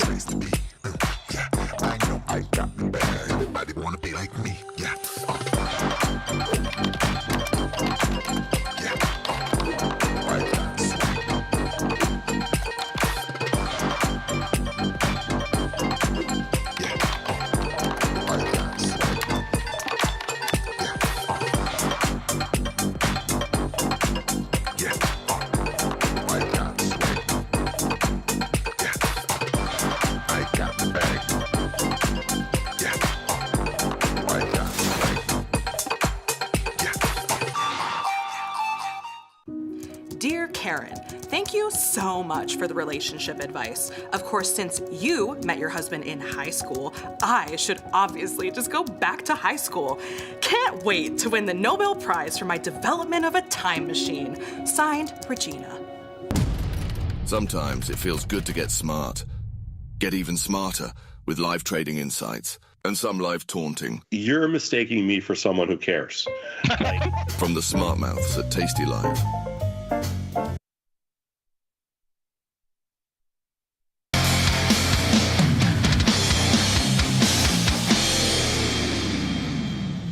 What's going on, guys, and welcome back to the segment. It's been a very choppy last couple days to start the week.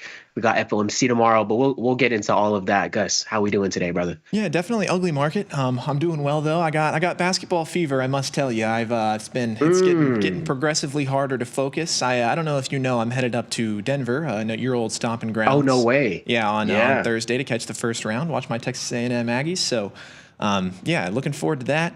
And looking forward to maybe a legitimate reversal. I thought we might be getting one, and boy, were we not. I was proven wrong on that front today in every manner possible. And then, to make matters worse, about, 2 hours into the market, I was like, okay, we're cooked. So I just grabbed a naked long SPY put. I was like, I need some kind of short delta.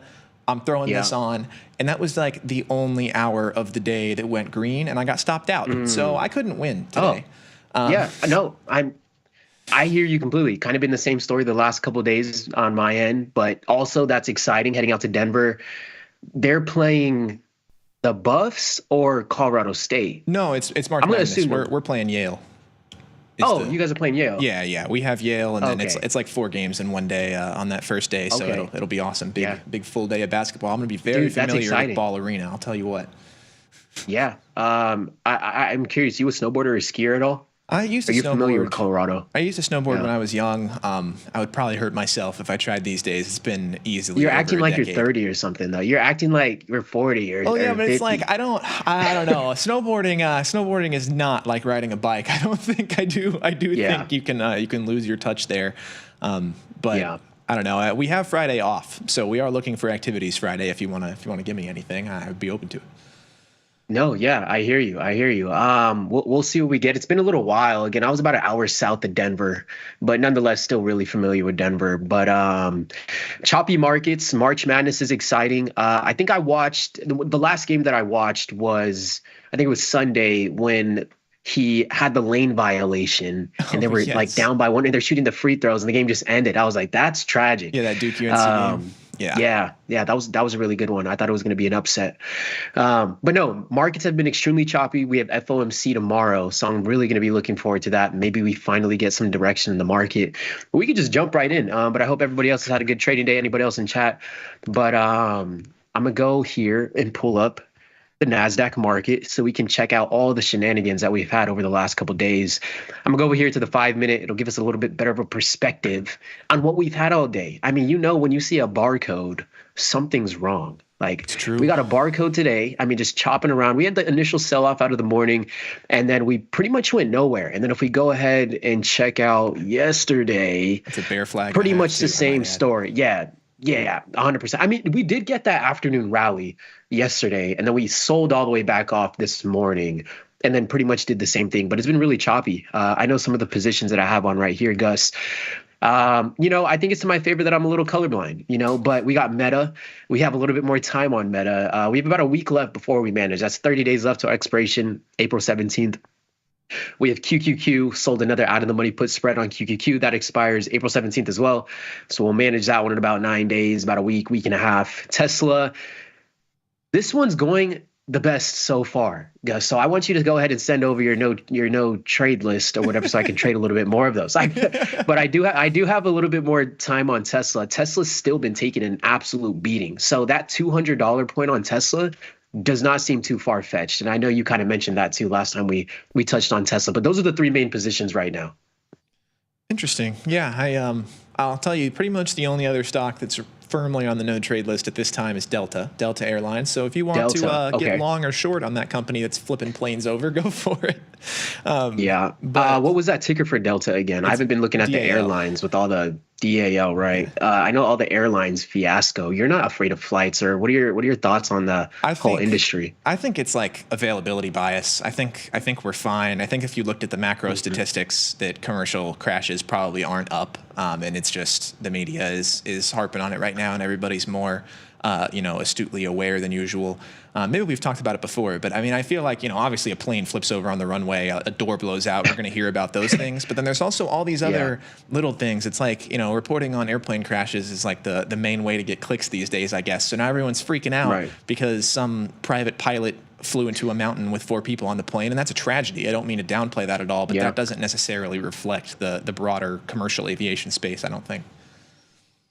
No, I hear you completely. I know, again, I think beginning of this year, January, February, we just got a lot of news about those airlines. And I mean, airlines have been taking an absolute beating, but I mean, the rest of the market hasn't been spared because, again, we got Meta on. Meta's been taking an absolute beating.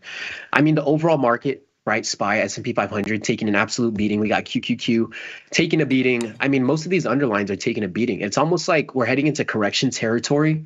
It's like lulling us to that correction territory before you realize we're like, we're down 10% or 20% from the highs before we know it. So that's kind of how it felt lately, but things have definitely been shaken up. I'm really just looking forward to FOMC tomorrow. That's just top of mind. Yeah, FOMC certainly top of mind. It's pretty much certain at this time that it's going to be no decision. I mean, at least according to anybody you ask, Polymarket, any market you so choose. But the forward guidance is going to be the more interesting part of that. We're going to see whether we're feeling hawkish or dovish moving forward, and it'll be a fun one. It's always great to watch Powell speak and watch the market dramatically overreact to every single sentence that he says. Polymarket. I almost forgot about Polymarket for the last couple weeks until you brought it up again. Fed decision. Yeah, I just got to check this out again. I haven't looked at it, but it is kind of just funny. Yeah, I love Polymarket as a resource. I mean, it's just the efficient market hypothesis on full display. There's the whole thing about how betting markets have never missed a presidential election, or something like that. It was hundreds of years without missing a presidential election, and that's obviously a more macro thing. But the efficient market hypothesis is real, in my opinion. I hear you. Well, so far we got Duke as the winner, bro. So I don't know about Texas right now. It looks like Duke is trying to take the crown, according to Polymarket. But the volatility index is still elevated. I think, I'm kind of hoping this is kind of the new normal. I know over the last year or two, we've been seeing a VIX sitting around 10, 15, 20s on a better day, in terms of better day for premium sellers. And now, after the contraction in VIX, we're sitting at around 2170. So that's really not too bad. I mean, I'll take it. Although it's been contracting, it's not, sitting at around 30. And Dr. Jim made a point the other day or last week. He was like, excuse me, although, a super high VIX is really attractive, you can get a lot of whipsaw action. Like we don't really see VIX stay elevated around 30 or 40. So it's like, you're right. It's almost like the dust kind of settles around that 20 level. So hopefully that becomes the new norm, get some more increased premiums across the board. But nonetheless, volatility still remains elevated from when we had the initial spike in volatility back in February 24th to be exact. But either way, I'm collecting more premium. So it's nice that it's reducing the risk on the trades that I'm putting on, because whenever we're doing the defined risk, the more premium that we take in, the more it reduces that risk. It's reducing my risk, but either way, these positions aren't going in my favor as of now. But other than that, I know you were trading volatility. You're not doing anything in there anymore, are you? Yeah, no, I haven't made any moves on VIX. My main position that I'm keeping my eyes on is this Iron Condor on waste management. I've had it open for over a month now. I'm 3 DTE. It's on Friday. Okay. Need waste management to hold above 220 by that time, which we're comfortably at 226 right now. So yeah, hopeful we don't get too much more of a dip there. This would be so frustrating. This is one of those trades that if I lose it, I will want to quit trading, because I have just been it's been perfectly channeling exactly what I had in mind this entire time. And if somehow this falls apart in the last 3 days, I might have to I was gonna say take a weekend off. I guess I'm doing that. So yeah, we'll see. We'll see. All right, that's Iron Condor, right? Is that neutral or skewed to one side? Neutral. Oh, yeah. I got you. I bought the 210, 270, and sold the 220, 260. So 220 to 260 is my range. Nice. It can go up as much as it pleases. Go to the moon, waste management. I don't care. Well, not the moon. Go to the atmosphere and chill out. Go to the atmosphere, right. To space. What's going on, CM? Michael, Lone. PFE dropped from 39 to 18. Earnings growing and getting higher with more drugs getting approved with upgrades. As I pull up PFE, did you hear the news about, was it NVIDIA and GM. Was NVIDIA and GM, right? What were your thoughts on that? Did you come across that today? I did see that. I actually, to be candid, I haven't looked into it too heavily. I've read headlines and heard a little bit of discourse around the office. My initial take is that it sounds like a good thing, but for both parties involved. It's just, I think that this is a way to pass Tesla. If somebody else can roll out, better full self-driving that can more quickly translate to other countries. I think that that's a huge leg up in the market. We obviously know NVIDIA has more than the capabilities to make that happen. So yeah, one step closer to the full all cars, full self-driving, no traffic world we were talking about the other day. Again, it just reminds me of Wall-E again, but I just don't.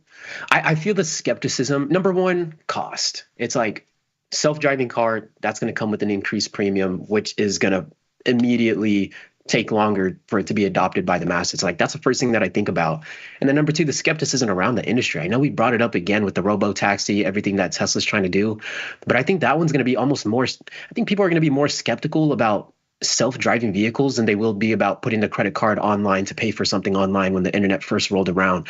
I don't know. Although, with human error causes a lot of car crashes and things of the sort. So I know insurance companies are like, yo, don't have everybody having self-driving cars, because we need the human error. We need car accidents so we can get paid our premiums. But no, I just feel it's a little far-fetched. I know we're getting a lot of early movement with those headlines, but just that being adopted by the masses, I just don't see that happening within the next, I'm on record, but within the next, I don't know, 10 years, it would be difficult for me to see or to believe that we would get, something like that adopted by the masses in 10 years. But I know we spent a lot of time on that topic. Yeah, I think you have a fair point, but I don't know. I would throw back the point that you made during the robo-taxi thing right back at you, which is that in 1990 it would have been kind of inconceivable that everybody would be walking around with iPhones and I picked my years wrong here. 2000 it would have been kind of inconceivable that everybody would be walking around with iPhones in 2010, but you'd be like, well, what do you mean you have a computer in your pocket that you can touch and don't need a keyboard for? All of that would be completely out of this world. So I think technology moves fast, and it's all exponential. Because it only takes, at least in my personal experience, it only takes one or two people around you having a full self-driving car, riding in those a few times before you're like, okay, this works. And I think Right. that the Good point. Get off Yeah. my lawn, old men of the world are that they might be against. Are you it calling me forever. out right now? I know. I'm saying like I don't think you're in this group. I'm saying people that like wouldn't even get in a self-driving car with somebody else right now would be like, hell no, that thing is going to kill me. One of my good friends' dads comes to mind. He doesn't like him riding in a Tesla even if it's not full self-driving. So there are certainly people like that out there, but I think it'll be widely adopted. I would bank on that. I think 10 years is really a pretty fair time frame. This full self-driving, all these cars talking to each other, Jetsons world that I'm talking about, that's 50 years is my time frame on that. Absolutely. No, that's fair. And I mean, and to your point, Scott says here, I use full self-driving 99% of the time. It is awesome and don't want to go backwards. Maybe again, it's one of those things, once you adopt it, you realize and you're like, how was I doing without this technology before? Like, I can't believe maybe that's what it is. But either way, I know Tom's going to have a field day with that one. And I think it'll make safer roads for us all. So looking forward to that. Yeah, I'm inclined to agree. Let's see what we got on the list today. I know VIX is contracting a little bit over here on the day, but let's go to our high options watch list to see what else we can pay attention to throughout the week. Use Waymo a ton of times. Love it. I also love my car that has the cruise assist stuff. Super handy. Waymo has like the 50,000 cameras on every angle of the car, correct? That's Waymo. Yeah. They got the big one on the I top. would feel safe. It looks like a Google Maps car, really. Yeah, it does. It looks like a Google Maps car to your point. And then also, it stands out so much. I also wonder if there's ever been any accidents with these self-driving cars, like not the AI or the robot being at fault, but like other people running into some of these vehicles. But if it's like Waymo, I mean, that's so obvious, blaring in your face. Like there's this vehicle with cameras on it, but I haven't even tried Waymo or anything. I don't think I've seen it too much around the town that I'm in either. But that's another interesting take. Yeah. The velocity of the digital network effect. I'm saying now I'm never taking a Tesla Cybercab though. Boo Elon. Tesla Cybercab, is that what it's going to be called? A Cybercab? That sounds correct. I don't know if Flower Power just came up with that one, but I would not be shocked at all to hear that that's what they're actually called. But I don't know the answer. They also I hear you. Everywhere they go, so it's not true self-driving. I suppose that's true as well. But is that?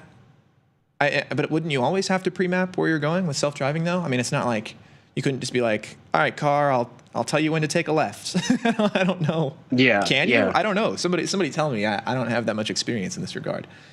So I'm also curious, like, excuse me, let's say we're driving, right? Going to the studio. We're like, oh, yeah, let's stop and get, what's a good spot down there? Let's stop and get some donuts on the way. It's like, are you able to just really quickly just reprogram and let it know that you want to do this instead? Like, I also am curious about like the manual piece of it and letting the car know. I have seen that in the Tesla. Yeah, they have the giant screen and it's just like, it's powered by Google Maps. It's just a big map on there. But anytime you want, you can just hit add stop and then put in wherever you want it to stop you on the way, and it'll take you there. No premium. I got you. Interesting. Cybercab is correct. Starting in June in Austin. I see. Oh, they pre-map the area for months before they do self-driving. Oh, okay. Yeah. I got you. And now, you're right. Look, I think of these things now. Clearly, all of these little details were thought about. But I also just wonder, road construction, how quick are these things updated? I know I used to use maps. I don't know if it was the maps on my phone from years ago or the older style GPSs. It was like if your GPS wasn't up to date, like it would show you that you're about to drive into like a river or an ocean. And it's like that used to be, but now there's roads here. So I also just wonder how quick those systems update. Maybe they're attached to the satellite and they're updated on demand whenever something is plugged in. But all those little details and questions run through my mind whenever I think about that self-driving. I'm not against it, but I have some questions. I got questions. Yeah, and by the way, I'm picking this up in chat, guys. I got you. You're saying pre-map like the area, and then it's a restricted area. But with Tesla, you can just go wherever you want, but it's going to operate on Google Maps. It's never necessarily seen those roads before. I'm with that. And yeah, full self-driving has trouble with parking lots, potholes, driveways. That's true, especially if there's lots of pedestrians around. Sometimes it'll just freeze up on you. And I can also say, in my very limited experience with full self-driving, I have had a couple of times where it will either think that there is a road where there is not a road and you got to step in, or vice versa. There's like you said, there's a massively more efficient way you could take that's new and it just hasn't been updated yet. And that's actually that's an interesting aspect of this as a whole, is that maps are going to need to get much better if this is going to be something that could be fully integrated. And to be fair, sometimes I'll use the maps, the Google Maps on my phone, and sometimes I'm thinking, I usually put the address in, even if I know how to get there, because usually there might be traffic on this route and I want it to take me there quick as possible. But sometimes I realize I have to like choose the route. I'm like, it didn't even automatically give me the fastest route. So it's just like even little tweaks that we can even upgrade and develop even more with the GPS on our phone. But I mean, nonetheless, we've came a long way. I mean, in the early 2000s, I mean, we didn't have a phone in our hand. It's like, take a left when you see the Dunkin' Donuts, head south for 15 miles. And then, you know, so just the directions and the GPS and I'll tell you what, technology. if you don't make your payments, that thing's driving itself straight to the repo, man. Nobody stole your car off the driveway. That thing is back on the lot. Yeah, took itself. You're screwed. No, but honestly though, I am curious about how that's gonna work too. Yeah, and then even the newer vehicles. A buddy of mine had one of their vehicles stolen the other day, and another thing that I'm noticing is that it's a lot of newer vehicles being stolen. Is it because of all of the technology, the newer technology that you're able to hack into the computer and figure something out? But I'm also curious about that and what kind of liabilities. They're doing that. I don't know what the exact process is called. I've seen like Ring videos of people doing it on TikTok, but it's they make an antenna and then they're able to do something such that they can clone your key. Like your car will recognize a signal that they're able to receive as a key, and then it just opens. So yeah, the newer cars have been pretty susceptible to that. And I think there was even like a line of Rolls Royces that had big issues with that, and they had to do something about it. Rolls Royces, out of all vehicles, having that issue. Yeah, it was something crazy like hyper luxury like that. I don't want to badmouth Rolls Royce specifically because I can't remember exactly, but I do want to say it was Rolls. And it was like there was a big story sometime because it's like 3 of them got stolen out of somebody's driveway or something. Jeez. Yeah, you're down there in Miami. Carson Beck just got all his brand new nice car stolen out of his place there. Oh, you're not. Yeah, you are. Well, no, you're not. I got you. Yeah. But yeah, no, I've heard a lot about that. So I'm been curious. Best feature on Tesla FSD, look up the address on your phone, send it to your car. Excuse me. That's one of the reasons why I've been stuck in the Apple ecosystem as we pull up Apple right now, is because of the convenience of using, like, that's why I preferred the Mac computer as well. It's because I'm in the Apple ecosystem, copy and pasting things from your phone, pasting it on your computer, airdropping back and forth. It's like all the devices, the ecosystem is so convenient, fluid, and almost seamless. It's tough to get a computer that's not Apple or a phone that's not Apple because everything's so integrated. You know, Apple's grand plan worked on me, but the fact that Scott over here is saying that you can also send that to the Tesla too. I mean, the convenience, consumers are always going to love that convenience. So I didn't know they were doing that either. And now I'm a little bit more fond of it. Well, yeah, and the Tesla integration with your phone in general is just immense. You can go on there and check the security cameras anytime you want, like see what's going on around your car. It's got automatic security stuff. If there's a break-in, it clips it, so you have video of whatever happened. Yeah, all that's very interesting. And obviously you can do all of you don't need to really start it, but you can start it from your phone, run your AC or your heat, whatever you need, get your heated seats going if it's cold out, have it all the way warm by the time you get out there. So yeah, the tech is certainly amazing. However, that doesn't have to be a Tesla specific thing. I do think everybody will catch up in that regard eventually. Most new iPhones, you can put PIN verification in the car. Excuse me. No, absolutely. Before we shift gears on this last topic, I know Neo was another one of those that used to be popping off back in the day. But I believe it was Lucid. Lucid was having an amazing day today, and I was trying to look to see what kind of news Lucid had. But they're up. I think they're one of the largest gainers in the market today. I know they're up 8% on the day. Complete different story than what we've seen from Tesla and some of the other underlyings. We can look at some of the biggest losers. Some of the biggest losers. We got SPY on the biggest losers list. 1% on the index is pretty large. Yeah, never good. We got look at the lineup: SPY, QQQ, SPX, and Tesla. And I'm in 3 of those. In 3 of those. The Russell, IWM, really solid IV rank. I'm curious to see what this premium is looking like. Again, IWM was one of those I was trying to trade a little bit more frequently, a little bit more volatile, a little bit more premium than QQQ and SPY. That's not even bad for an Iron Condor. Let's even go out a little bit further. Excuse me. Tom bought a Lucid. Is that true? Can we fact check that, somebody? I can't speak to it, and I'm in the office with him every day. I don't know. I haven't heard anything about that, but I wouldn't be surprised. He does not care for Elon. I'm surprised he got a Tesla then, actually. Now that you bring that up again, I'm surprised he got a Tesla. I think it was all timeline situation. I think Elon was still just a businessman when he bought the Tesla.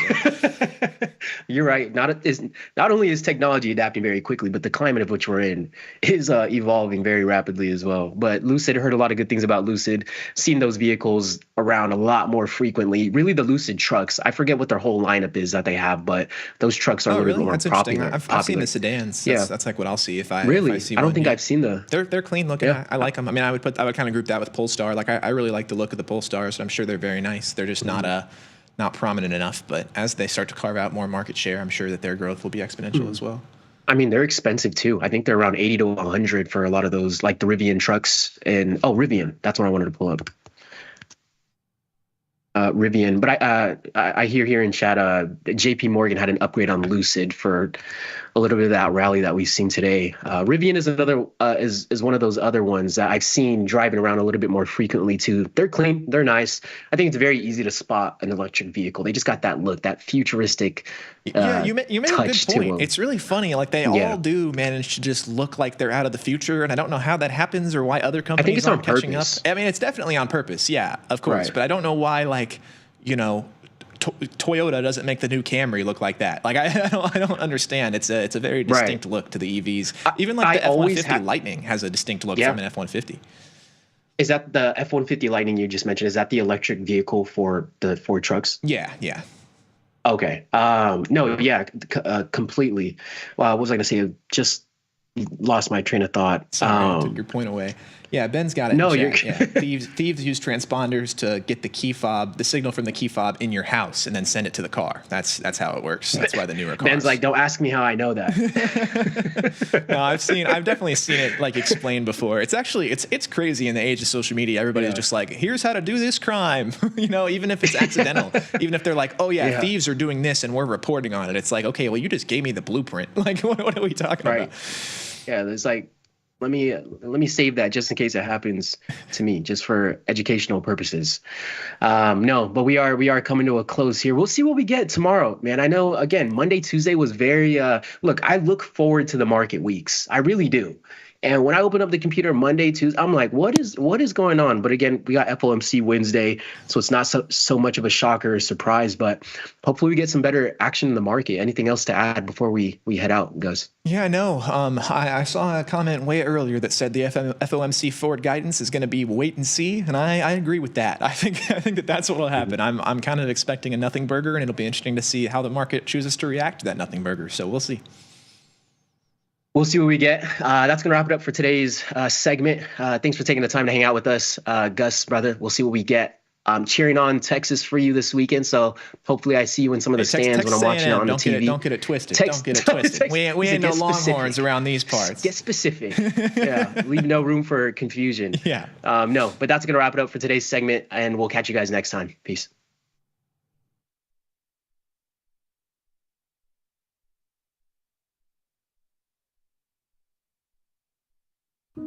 Dear Karen, thank you so much for the relationship advice. Of course, since you met your husband in high school, I should obviously just go back to high school. Can't wait to win the Nobel Prize for my development of a time machine. Signed, Regina. Sometimes it feels good to get smart. Get even smarter with live trading insights and some live taunting. You're mistaking me for someone who cares. From the smart mouths at tastylive. In road trips, my family, it was like whoever could get the captain seat was it. That's great. I'm having a great time. Me too. But, I mean, stay a while. Take your jacket off. No, No. I mean, I'll stay, but the jacket's not Come coming on, off. take your jacket off. Nope. Come on, No. take it out. I'm sorry. I didn't mean to. No, I'm sorry. You hopped on this cowboy's horse, so I guess you got to hear his tale. In '87, I took it off. There was the market crash. In '92, NBC canceled Blossom. A couple of years ago, I lost it for 2 days, and the Lakers won the NBA Finals. Bottom line is when this thing comes off, bad things happen.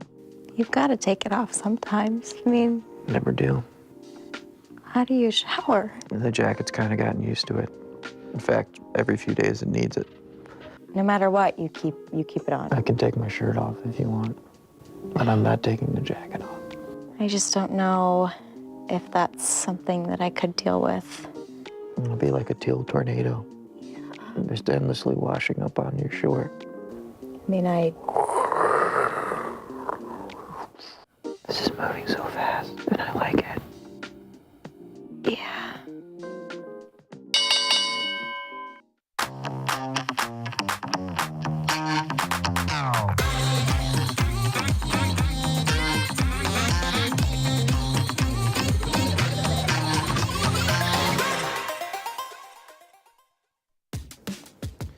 Look who's back testing. tastytrade now has options back testing for free. Test your trades with over 10 years of data for the most popular symbols. See how your trades would have performed in the past. Look back at profit and loss and take the guess out of guesswork. Oh, did we mention that it's free? Get back testing at tastytrade. Calling all traders. Are you using tastylive mechanics and enjoying awesome results? Are you an up-and-coming options savant? We're looking for you. For over a decade, tastylive has shared the most inspiring stories of traders teaching themselves a new skill, using probabilities and experiencing new levels of success. If you think your trading journey should be shared with Tasty Nation, we'd love to hear from you. We are always on the lookout for the next class of rising stars. Email us at risingstars@tastylive.com if you'd like a chance to share your trading journey and inspire others.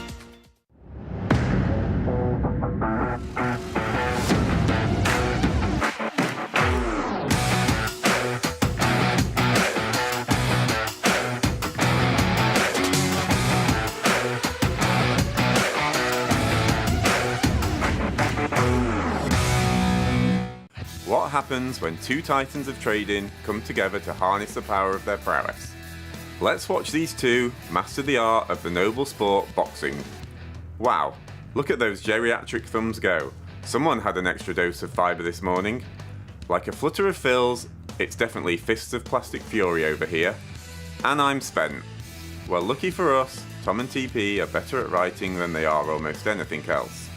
Subscribe to Tasty Live Cherry Bomb to get piping hot takes on the market delivered right to your inbox. Sign up at tastylive.com/newsletters. Success is a combination of lots of non-correlated or lightly correlated underlyings to reduce risk. It's better for your investments to trade volatility than it is to own S&P index funds at Vanguard. That's what you're saying. I can't sleep at night as a passive investor. Why not? Because I think the risk is too great. Here I am, I'm a derivatives trader. I have hundreds, if not thousands of positions on, and I sleep fine because I know what I've done. What we do, it's a mathematical equation. What asset other than fear is mean reverting? And it requires no additional capital to play both sides of the market, then why would you even be directional in the first place? The problem with what you're saying is it makes a little too much sense. Yeah, it's logical. And so it raises a lot of scares the crap skepticism because it makes a little too much sense.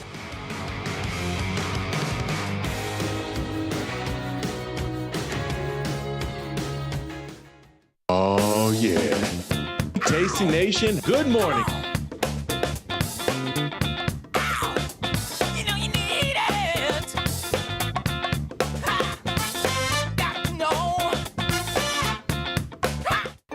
Feel like your wardrobe is missing something? Like style, purpose, and maybe a dancing dog? Can I pet that dog? The new Tasty Trade and tastylive web store is now live. New merch, bold designs. Did we mention all net proceeds go to one tail at a time? Invest in the real bull market, dogs. Go to tastytrade.threadless.com. Grab some gear and help some pups. You get merch, they get a home. I'm just gonna wait for the stock to dip, then I'm a buyer. Buying into weakness is a phrase used to describe the action of getting long a stock into a down move. It's a contrarian trade. Most people wanna buy what's hot, the stuff making huge upside moves, the chart line moving up and to the right. Nobody wants the stock at lows. But it's hard to buy high and sell higher, rather than buy low and sell high. There is a phrase for this. When the time comes to buy, you won't want to.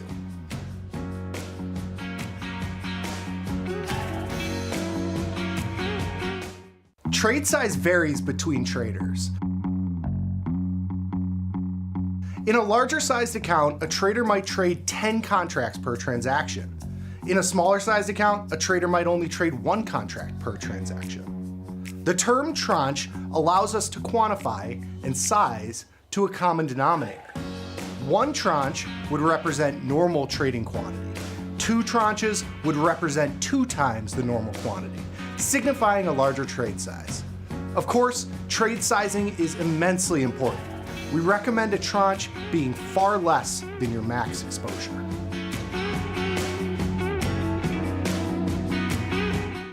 What's up, everybody? Check out my new series, Life Cycle of a Trade, where I show you my real-time trades with insights into strategy selection, adjustment mechanics, all the way to the closing order for all of the tastylive core strategies.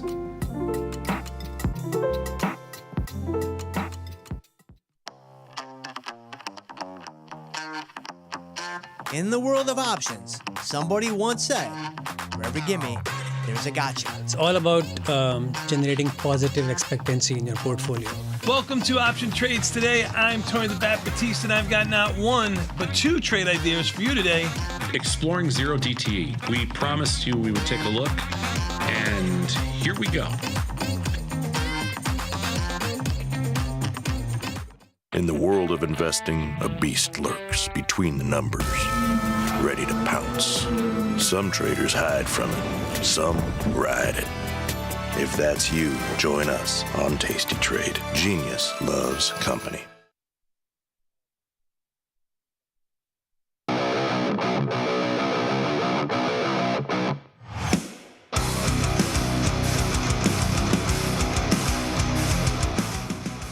Oh, yeah, it is Tuesday, March 18th, a little bit after 5 p.m. Central Time, the best time. You know what that means. It's time for Tasty Live's evening show, a little podcast called The Price of Truth, the show where we like to explore the incentives that govern our world.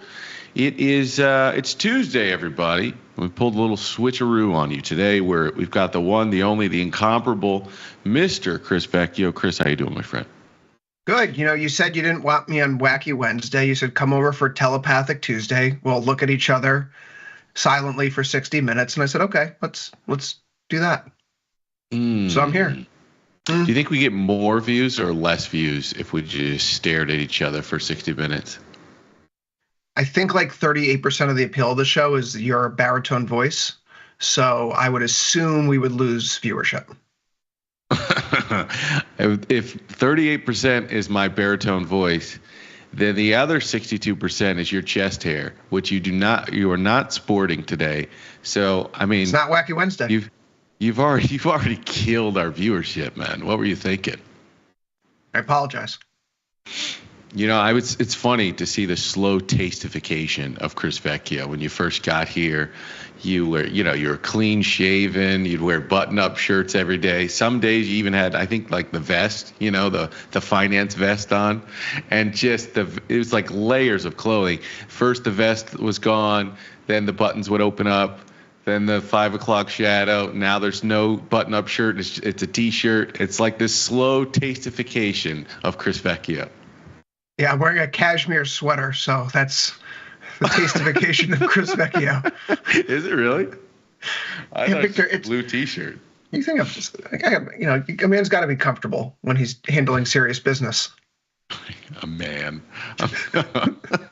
You're using that term loosely. Shout out to everybody watching tastylive.com, as well as all of you watching on Tasty Trade desktop and mobile applications. If you don't already have both, go get them, because there's only one place you can participate in this little chat in the middle of your screen, and that's on Tasty Live's YouTube channel. So head on over to the evil Tasty Live YouTube channel and jump in the chat. Bang your skull against the keyboard, or your metacarpals or phalanges will do. Spoof the Google algorithm into putting us in front of as many people as possible. Sleepy Mocha in the chat said, call HR. Vic is objectifying Vecchio again. Thank you. Again, by the way. People take notes, Victor. This is probably the fourth time I've referred to you opening up more buttons on air. And it's making people uncomfortable. Chris Vecchio, open-ended question, my friend. Risk 56.68. Cash down 1% in the S&P. The NASDAQ was down 1 2/3%. I'm obligated to mention the Dow Jones was also open for business today, which is down 2/3%. And the Russell down about 90 basis points or so. A little bit of give back from yesterday, my friend. What say you about market action in a pretty big OPEX week, a pretty big FOMC week, pretty big week in general, man? Well, at the end of last week, I saw a breach of the downside momentum in both ES and NQ. So I took the opportunity on Friday. Downside momentum. Okay. So the two facets that define the downtrend in S&P and NASDAQ since mid-February, you hadn't seen a close above a prior day high since February 19th, and you hadn't seen a move above the 1-week moving average on a closing basis since February 20th. And on Friday, both of those conditions changed. So as we were going into the close, I took a small long position, short put spread in ES to see what's the worst that can happen, right? We're either going to bounce from here, we're 100 points from the low, or we're going to dive into new lows. 10% off the highs, 2.5% off the lows. It's a pretty good risk reward given the fact that downside momentum's broken. Yesterday looked like we were getting decent follow through. Today we're back to scratch with the market falling unchanged. I suppose in a sense that's good news ahead of the Fed. If you want the market to move higher after the Fed, you probably don't want it ginned up too much in front of it, because that to me would be a rally predicated on, they're coming to save the day. They're going to tell us something that's going to make us feel better. And the reality is we're probably not going to hear anything that's going to make us feel better. If anything, Powell's going to tell us nothing that we want to hear, because they can't be proactive. They're going to be reactive, and nothing's happened for them to raise any alarm bells yet. Growth is still positive, but probably at a weaker pace, maybe around 1%, a little bit lower, annualized in real terms. Inflation is going to have a 2 handle still for the quarter. The unemployment rate's still going to have a 4 handle, so what's the Fed to do? Nothing yet. And I think the market knows that. There's a 1% chance of a cut. Either way, though, I want to be long here. I'd like to pick us up after a 10% move to the downside. I'm trying to nibble right now. But the fact is that the rotation remains crud. Yesterday, even with the market rallying, XRT is your only bright spot, where it was up over 2% or 1.7% or so. But outside of that, the rest of the leadership group were all the defensive names: healthcare, staples, utilities. And then today, of course, it keels back over, where the biggest losers are technology, semiconductors, retail, right? Consumer discretionary. And that's just a bad mix. And that's been the mix for the past month now, where those are the 4 sector ETFs that are leading on the way lower. So right now, I'm still holding the short put spread. I'm not happy about it. If we hit new lows, I'm going to cut it, take a small loss. It seemed reasonable to take a pickup off the lows here, and if also for 2 other reasons, I suppose 3 other reasons. One, second half of March tends to be bullish. If you are going to see a market rally, good years or bad years, second half of March things stabilize and or turn higher. So a short put spread makes sense through the seasonality lens. Likewise, we had just seen after yesterday 2 90% up issue days, which are fairly rare. And given how the markets behave historically when those occur, we see that 3 months, 6 months, 9 months, 12 months later, you have positive returns. And then CTAs had reached their most net short level since October 23, a sign of clear exhaustion in terms of sellers coming in, those momentum chasers on the downside. So it feels like sentiment stretched. I suppose a fourth thing, they had a picture of Donald Trump with a gasoline can on the cover of The Economist, and The Economist is a pretty good contrarian indicator. So with those four things and the technical facets that I mentioned earlier, it felt like there was enough to look long, but we'll see what happens. Yeah, I think so I was with you last week. I was short vol, a lot of vol, and now I'm a bit more, I don't want to call it neutral, but I told you I think 5,500 is sort of like the new fair value, and we're somewhere between that fair value point and the upper extreme, which I think will end up being 5,800, testing that that level, which was support for a really long period of time. So we're somewhere in the middle between those 2 points. So I don't love the long, and we're probably getting to a point where I would look to fade, like above 57. I'd probably look to start fading the market, which is sort of ironic because if we get there, a lot of the feeling in the market is going to start to have less fear. Like, vol will probably drop to something that feels like normal again, like in the 18s. The headline, the narrative risks are going to go away or ease in some way, shape, or form, and the market's just going to get used to them. I think, I don't know. It's hard for me to imagine, like, what would have to happen for us to get back to like 6,100 in the next 45 days. What do you think would have to happen? Clear, concise plans from the Trump administration about what the trade agenda is. I retweeted this earlier. Like, Maria Bartiromo called out Scott Besson today in his interview on Fox News.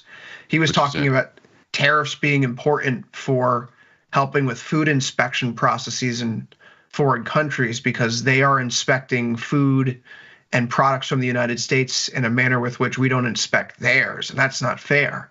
And Bartiromo's first response was like, this is the lack of clarity that we're kind of talking about.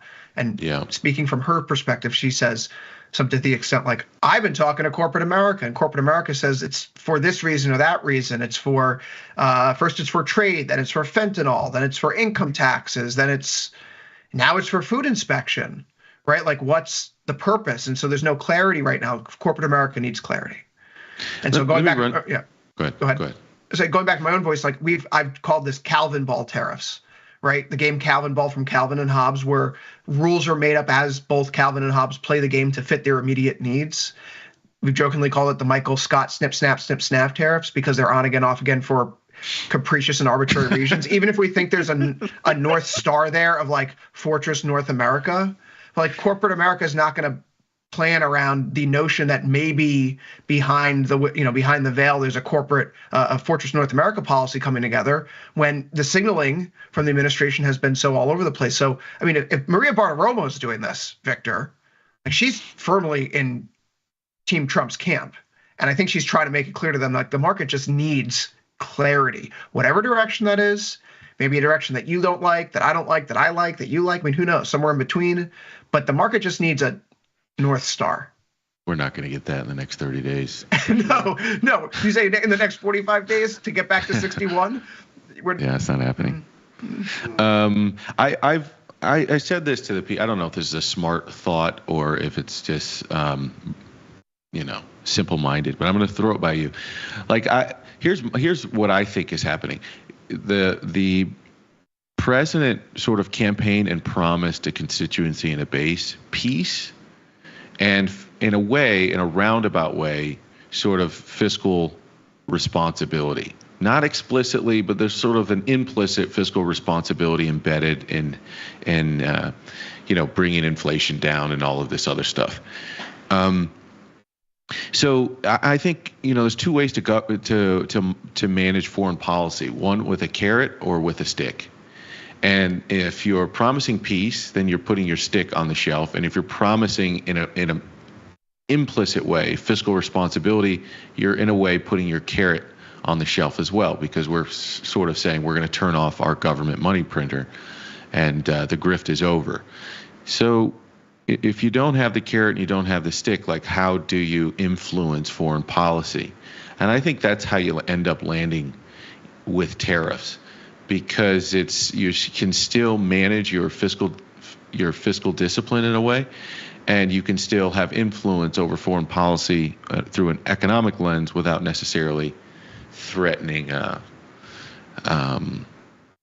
war or anything of this nature. What do you think about that sort of simplification of what's happening out there and how you land on tariffs, whether it's right or wrong, but just how you land on there from a game theory point of view? I feel like there are, tariffs feel like it's, Thomas Sowell once called them, weapons of economic warfare? Master I know there's I know there's like a Thomas Sowell account on Twitter or X that apparently tweets things. Yeah, and you know what? This guy tweets nothing that Thomas Sowell would say. First off, the guy's alive. Second, I have like 4 of his books on my bookshelf here. The guy's vehemently anti-tariffs. He would not be cheerleading what the Trump administration's doing. So it's crazy that I keep seeing this appear in my feed. But to that point, like, you don't start with dropping the A-bomb. I think the data that we're already seeing here today, if we talk about this being a tool, what do you do? Call in the trade ambassador from Canada and say, let's have a meeting, and the USMCA runs out next year. It's in no one's interest that this trade deal expires, lest we have all these trade barriers automatically reconstructed again. So let's just get to work on it now. Let's do it right now. And they go, okay, what's in it? What's in it for me? And I go, why should I do this? Canada goes, why should I do this? If we can't get it done if we can't get to an early framework within the next 90 days, we're going to levy the tariffs. You don't start with putting on the tariffs on a demand coming to the table. They're going to have to come to the table either way, or the trade deal expires, right? So you think? No, I'm saying even if you put tariffs to the side, right? I agree. Everybody on this stream, for the most part, is gonna be leaning more towards free trade. I think. I'm guessing. But I guess I'm curious, what's the mechanism? When I sit down with a world leader, what is the mechanism of soft power for the United States, if not for more money? USAID. But I suppose that doesn't matter anymore. No, that's more money. That's more money. No, we can do the tariffs, right? The tariffs can be part of that negotiation, but it should be part of hey, listen, I want to sit down and talk with you guys. I want to get a framework in place within the next 90 days. If we can't get something in place within the next 90 days, then we're going to start implementing the tariffs. And here's how we're going to lay out the tariffs. First, we're going to do aluminum and steel. Then we're going to do lumber. Then we're going to do reciprocal across the board. And we're going to escalate this, effectively moving from where we are now to imagine a world where tariff rates would be if the USMCA didn't exist. And we will actually, instead of letting it go from here to hockey stick up to that immediately, we're going to slowly push the tariff rates up to there to give you guys the time to adjust instead of a rug pull. And to avoid those adjustments and the rug pull, let's get a deal done sooner than we have to, than the timeline would otherwise afford us. So keep the stick out there, but also have the promise of getting this done. And you know what? How great would that have been for the Trump administration and for this government in Canada, where it's like Trudeau and Trump going back and forth and negotiating, and Trudeau can't get a deal done. And for the Conservative Party up there, all of a sudden Pierre Poilievre is looking a lot more competent. And as of today, Victor, thanks to these antics, Polymarket now has Mark Carney priced in as the favorite to become the next Canadian Prime Minister after the elections. At the start of March, he was like a 13% chance to beat Pierre Poilievre. So like this is having fundamental reverberations elsewhere, right? There was an opportunity to negotiate on this. I think that Carney and whoever is the next prime minister is going to have to take a very hard stand. That's going to make it even more unlikely to get to any semblance of a deal quickly. You know what I think their third wall is? I think what boxes them in is time. I think he's not going to have another term. So he's only got 4 years, and they got 2 years until midterms. So I think the limiting factor here, I don't disagree with you at all, man. And I'm not agreeing that what we're doing is the greatest strategy. But I do. Victor, you say midterms are 2 years away. Tomorrow morning, before I drop my kid off at school, I'm meeting with someone who wanted to talk with me, who wants to run for Congress. Okay, so like the midterms are happening now. This is already happening. My point is there's a limiting factor of time, and I think whatever he's trying to do, there's a limiting factor of one, midterms, and then the end of his term. And I think you and I agree, I think most people agree that whatever's happening between the US and US, Mexico, and Canada is sort of a first phase. I don't know if Europe comes second. I don't think we have enough time. I think the next step then is sort of this Probably right. negotiation with China. And so there's a limiting factor of time. And I think that's probably, again, I'm not backing it. I'm guessing that's probably motivating the strategy or the tactics a little bit. You know what I mean? Like if I could sit down with you and I had unlimited time, then I would go the soft power diplomatic method. But given how politicians work, that's probably going to be a longer drawn out process. Then I got to get this done in 3 months or 6 months so I can go on to XYZ from month 6 to month 12. I'm guessing. Maybe I'm wrong. I'm guessing. So if all the tariffs go into place April 4th, Trump was president on January 21st. If on January 21st he says in 3 months' time, we're going to put tariffs on everyone unless we have a framework of a new USMCA. So that let's just call that April 21st. If he goes that route, the way that I would prefer to have it gone, right? The only difference that he loses is between April 4th and April 21st. Doesn't change anything though. It doesn't. That's the point. No, there's a point though, right? Like other real world of realpolitik, people see the United States from wanting to go from like point A to point B, or better yet, they want to get from like the top floor of the building to the bottom floor of the building. Mm-hmm. And they think that in a normal process, we would take the elevator down. And instead, we're jumping out the window, right? Mm-hmm. And so they don't think we're a rational actor right now. Mm-hmm. Like, that is a way to get to the ground floor. But are we going to survive the trip? And so, you know, this Canada stuff to me, my friends that are up there that live in Montreal, that live in Toronto, this is not just like, oh, it's Trump being Trump. You know, the Governor Trudeau stuff, they are. This is there's a level of anger that I've seen towards America that I don't recall in my lifetime. Yeah, I agree. I want to be clear. I'm not defending the tactics here. I'm trying to understand what the motivating factors behind them. And the first part is if I time box you, I think what they think is if I time box you, I can get more progress in a negotiation.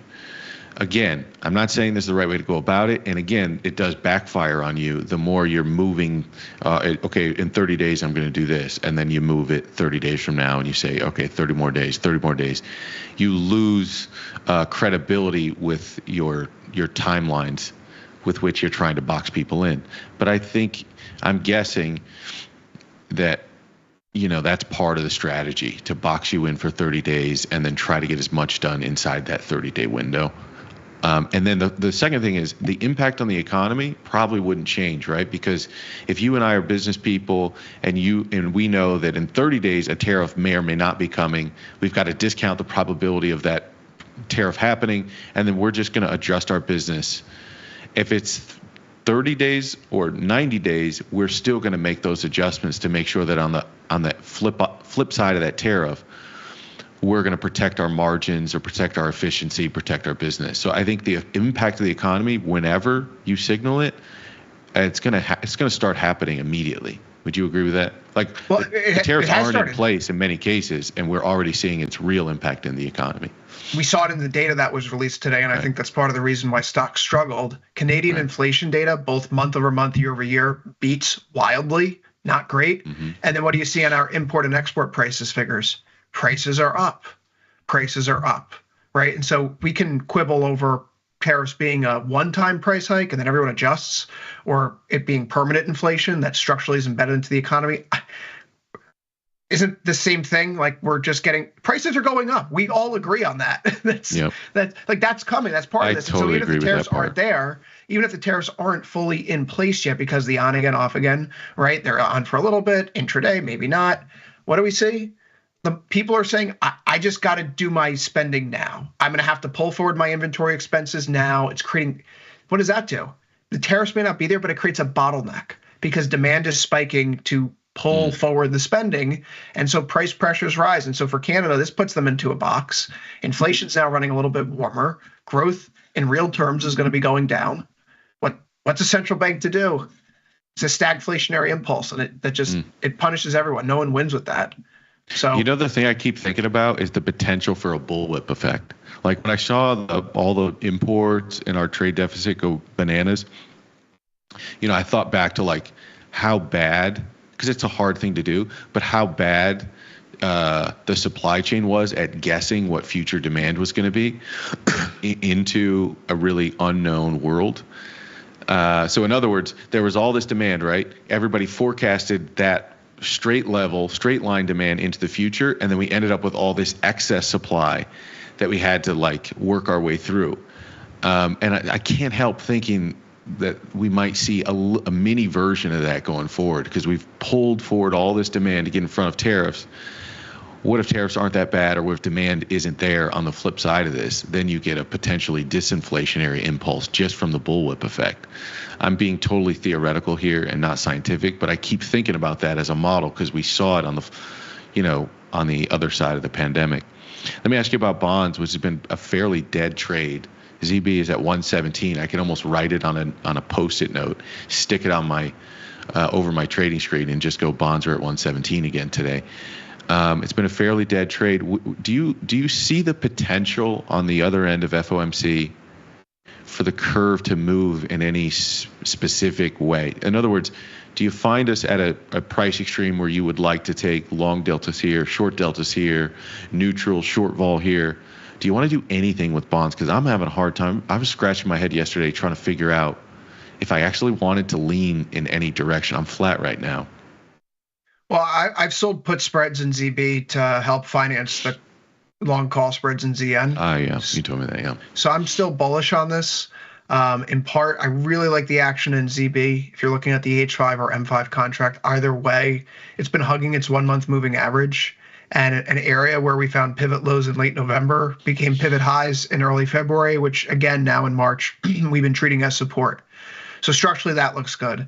I like the fact that if we have a Federal Reserve that says, listen, we're not going to skate to a puck where we think it's going to be. We're going to, and I understand why that seems hypocritical, by the way. I have long argued, well, the Fed says they're going to start cutting on the way to 2% because, if they start cutting when it gets to 2%, then they're probably going to overshoot. There is a slight difference there, right? Like they could at least say the month over month run rate at this pace is going to get us to 2% in 3 months. We know we're going to be there. So we're going to start cutting now instead of waiting until December. We can cut in September as opposed to waiting until December, right? They can't quantify.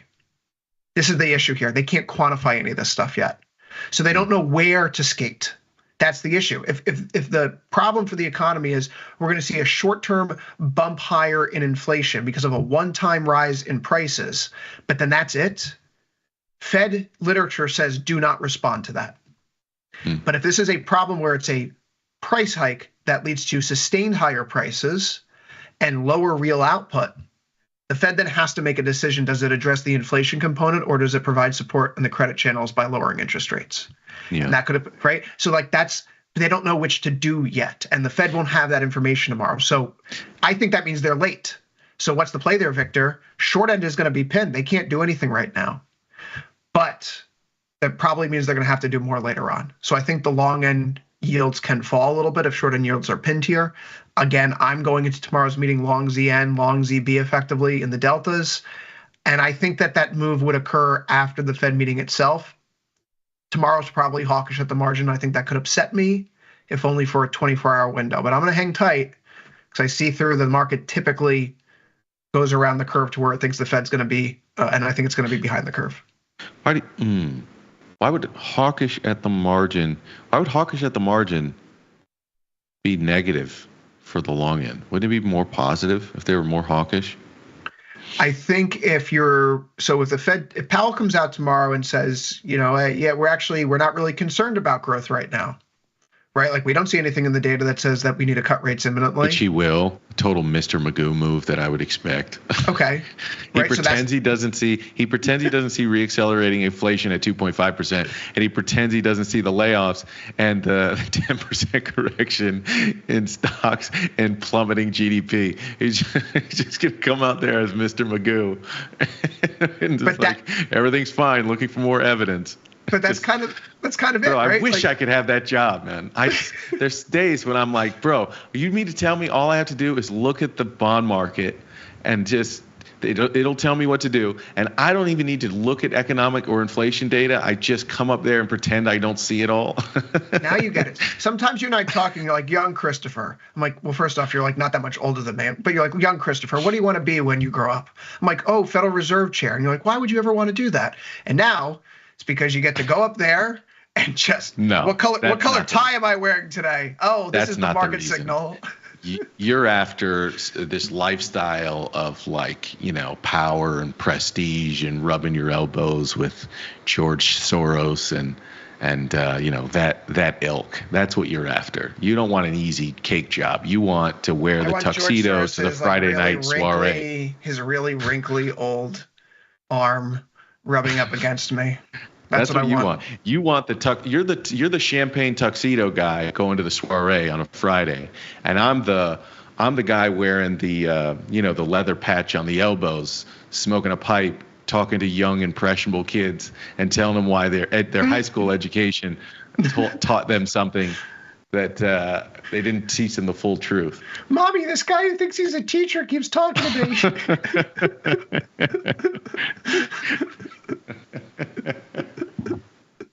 Why is there some element of that in every episode that I've done with you? My wife still laughs. She still laughs at the ending from a few. So you're like, oh, Chris has got to go early because he's got to visit a school. I said he's got to go hang out at a school. That's what I said. The word choice was so bad. Okay. All right. Good. All right. So you're hanging along a little bit long through short puts and some of this stuff. Let me ask you, if you've got a read on this. That's what I brought this up. I brought this up yesterday. Mm-hmm. And normally I like to play a little game. And the game is figure out what the Fed is going to do.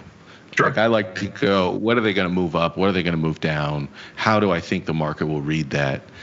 And then based on what I think could happen or should happen, if I get a first move that violates that, then I'll fade it. That's kind of what my game is. And I look at all this stuff and I'm like, I don't know what would you change? Like, would you change GDP? Probably not. I mean, I don't know. Let me not bias it. Chris, do you see anything in the summary of economic projections that sticks out to you as they will probably move X, Y, or Z? Yeah, I think they probably take down the real GDP projection, right? Because the Fed's own again, thinking about how the Fed operates and how the Fed's own, for lack of a better phrase, Bible. If you read through all their literature, their research, how they think about tariffs, and that's really the only confirmed thing they can do. They've seen the fiscal path forward with HR 1968, which was passed last week. So no change in overall fiscal outlays, but because top line spending is frozen at a static level, inflation will eat into that in real terms. So nominally, spending is the same with the CR for this fiscal year, but in real terms, it will be a little bit lower. So with that in play, and again, debating the impact of a one-off move in tariffs versus a sustained impact in growth, net, if you want to split the baby between those two perspectives, they would probably see GDP a little bit weaker than that too. So then if they do that, then it's impossible for him to come out and give the I don't see the growth slowdown narrative. If he's going to bring down GDP, you can't bring it down and then also try to be Mr. Magoo and be neutral. No, bringing it down to the growth. It's 2.1 right now. Like if he brings it down to 1.9%, that's not enough to get the Fed moving. Bonds would rip if he brought that down to 1.9%. But I could see them taking it between the fiscal legislation that was just passed, that's going to keep the government open through September, coupled with what they say and how they model the impact of tariffs on growth. I could see them taking that down a little bit, 0.1, 0.2. I could see the unemployment rate going up by 0.1, 0.2, particularly as they the market would dump if they took GDP down to 1.9 and they moved up unemployment again, which would be like the second or third time. Hold on, but the September projection was 4.4. If they go back to 4.4, what's the end of the world there? They're moving it up by 0.1% back to September levels. I get it. I get what we're saying, but that's this an important is more one. than that. But why is that? Do we have a meeting in April?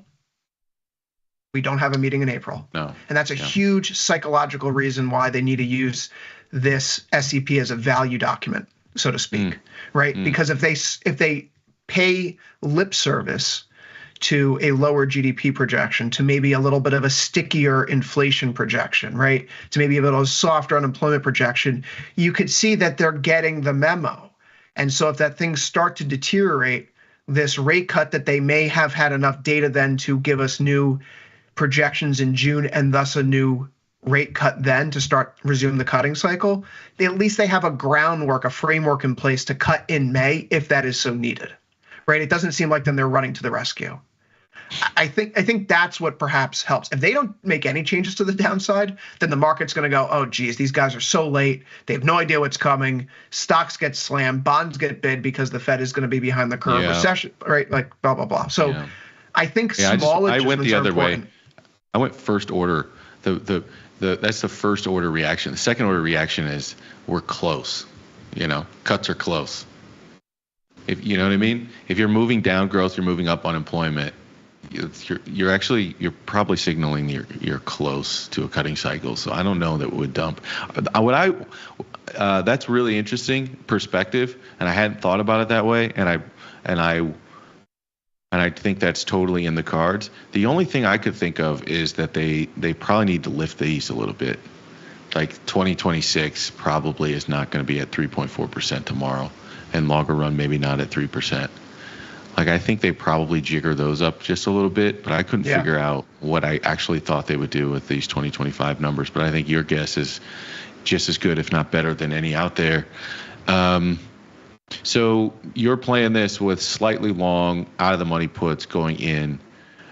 Is there a level where bonds could move, where either you would take profits to the upside or even short, like do the opposite? No, I'm not going to be shorting bonds anytime soon. I still think the possibility of recession has increased. If only, we could call it a temporary slowdown or something more durable than that. But I think the odds of it going up have gone up. And then historically speaking, the best assets to own if recession fears are afoot, which they have been for weeks, have been bonds and gold. And for the past few weeks, while stocks have taken a 10% bath, I've been comfortably nestled among my gold coins, silver bars and treasury bills and treasury bonds. And I've been sleeping perfectly fine at night. So, I think that the Fed has not mattered this year. We look at CPI data, it's come and gone. The market barely reacts to it. We've moved more on PMI days than anything else, right? So, the Fed is going to tell us that they can't distinguish up from down right now, as Lobo pointed out in the chat a few minutes ago. He thinks the best thing for the Fed to do is to stay neutral on GDP. I think that's also equally plausible, right? Where's the data that show a significant decline? They could just sit on their hands and say, need more information, Mr. Magoo, as you just said. But in that case, right, like gold hasn't been hurt by the Fed, silver hasn't been hurt by the Fed, bonds haven't been hurt by the Fed. So I'm not really looking at the Fed as actually the most important event this week. I'm more concerned with expiration and OPEX. We've seen some very big volumes this week, Vic, and I think that's probably the more important thing, the market plumbing here, more than anything else. Yeah, but there's no other than positioning around large strikes. There's nothing actionable about it being expiration. You know what I mean?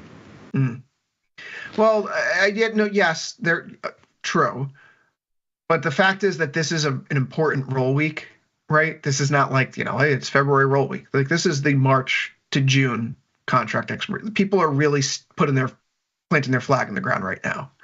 Yeah. And so this is also supposed to be seasonally where it's supposed to be very, very strong, right? And so if we have these bona fides of, exhaustion, 90% up issued, 2 days in a row within us, right after a 6-month low is reached, and second half of March, seasonally good, and yada, yada, yada. If we have all these things that are supposed to happen near market lows and we can't capitalize in the most bullish OPEX week of the year, what are we doing here on the bullish side? Then that probably means there's more of a flush. These are all the tailwinds. We should be enjoying ourselves as bulls right now. And instead, we're just slouching. So you'd still classify yourself as a bull? Gold. I have a hard time figuring bonds. out what. Okay. All right. I mean, stocks. I'm a long-term permable. Because as a trader, I'm flat. I mean, I've been trying to sit on my hands this year. I've taken a small stab as of Friday. It's a flat position right now. It's not really going anywhere. We'll see how it plays out. But it's a short put spread, right? I call those the wedding crasher trades. You know, Bradley Cooper, Owen Wilson into the movie, he runs up to the altar. He's saying, don't marry. I'm not saying marry me. I'm just saying don't marry him. I don't think the market's going to rise necessarily. I think it can just stop falling now because that momentum's been broken. That doesn't make me a bull. It just makes me someone who thinks there's a lot of fear at this juncture. How do you play gold? I've been staying long, rolling up call spreads, slightly out of the money, something in the neighborhood of 30 to 40% probability of profit.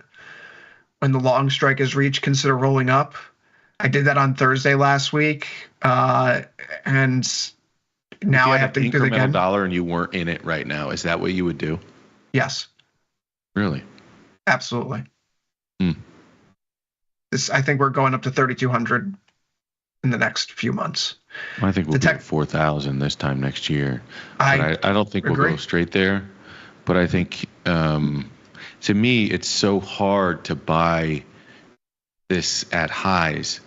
If we get a 5% break, which I thought we would get, we didn't get a 5% break. A 5% break and gold at 3,000 would be like 150-ish, more than a 150-point day. And we would get like 70 point. We got like a couple of 50 or 70-point days the other week, maybe 3 of them within pretty quick succession, and the market just bought it up, it immediately bought it up, man.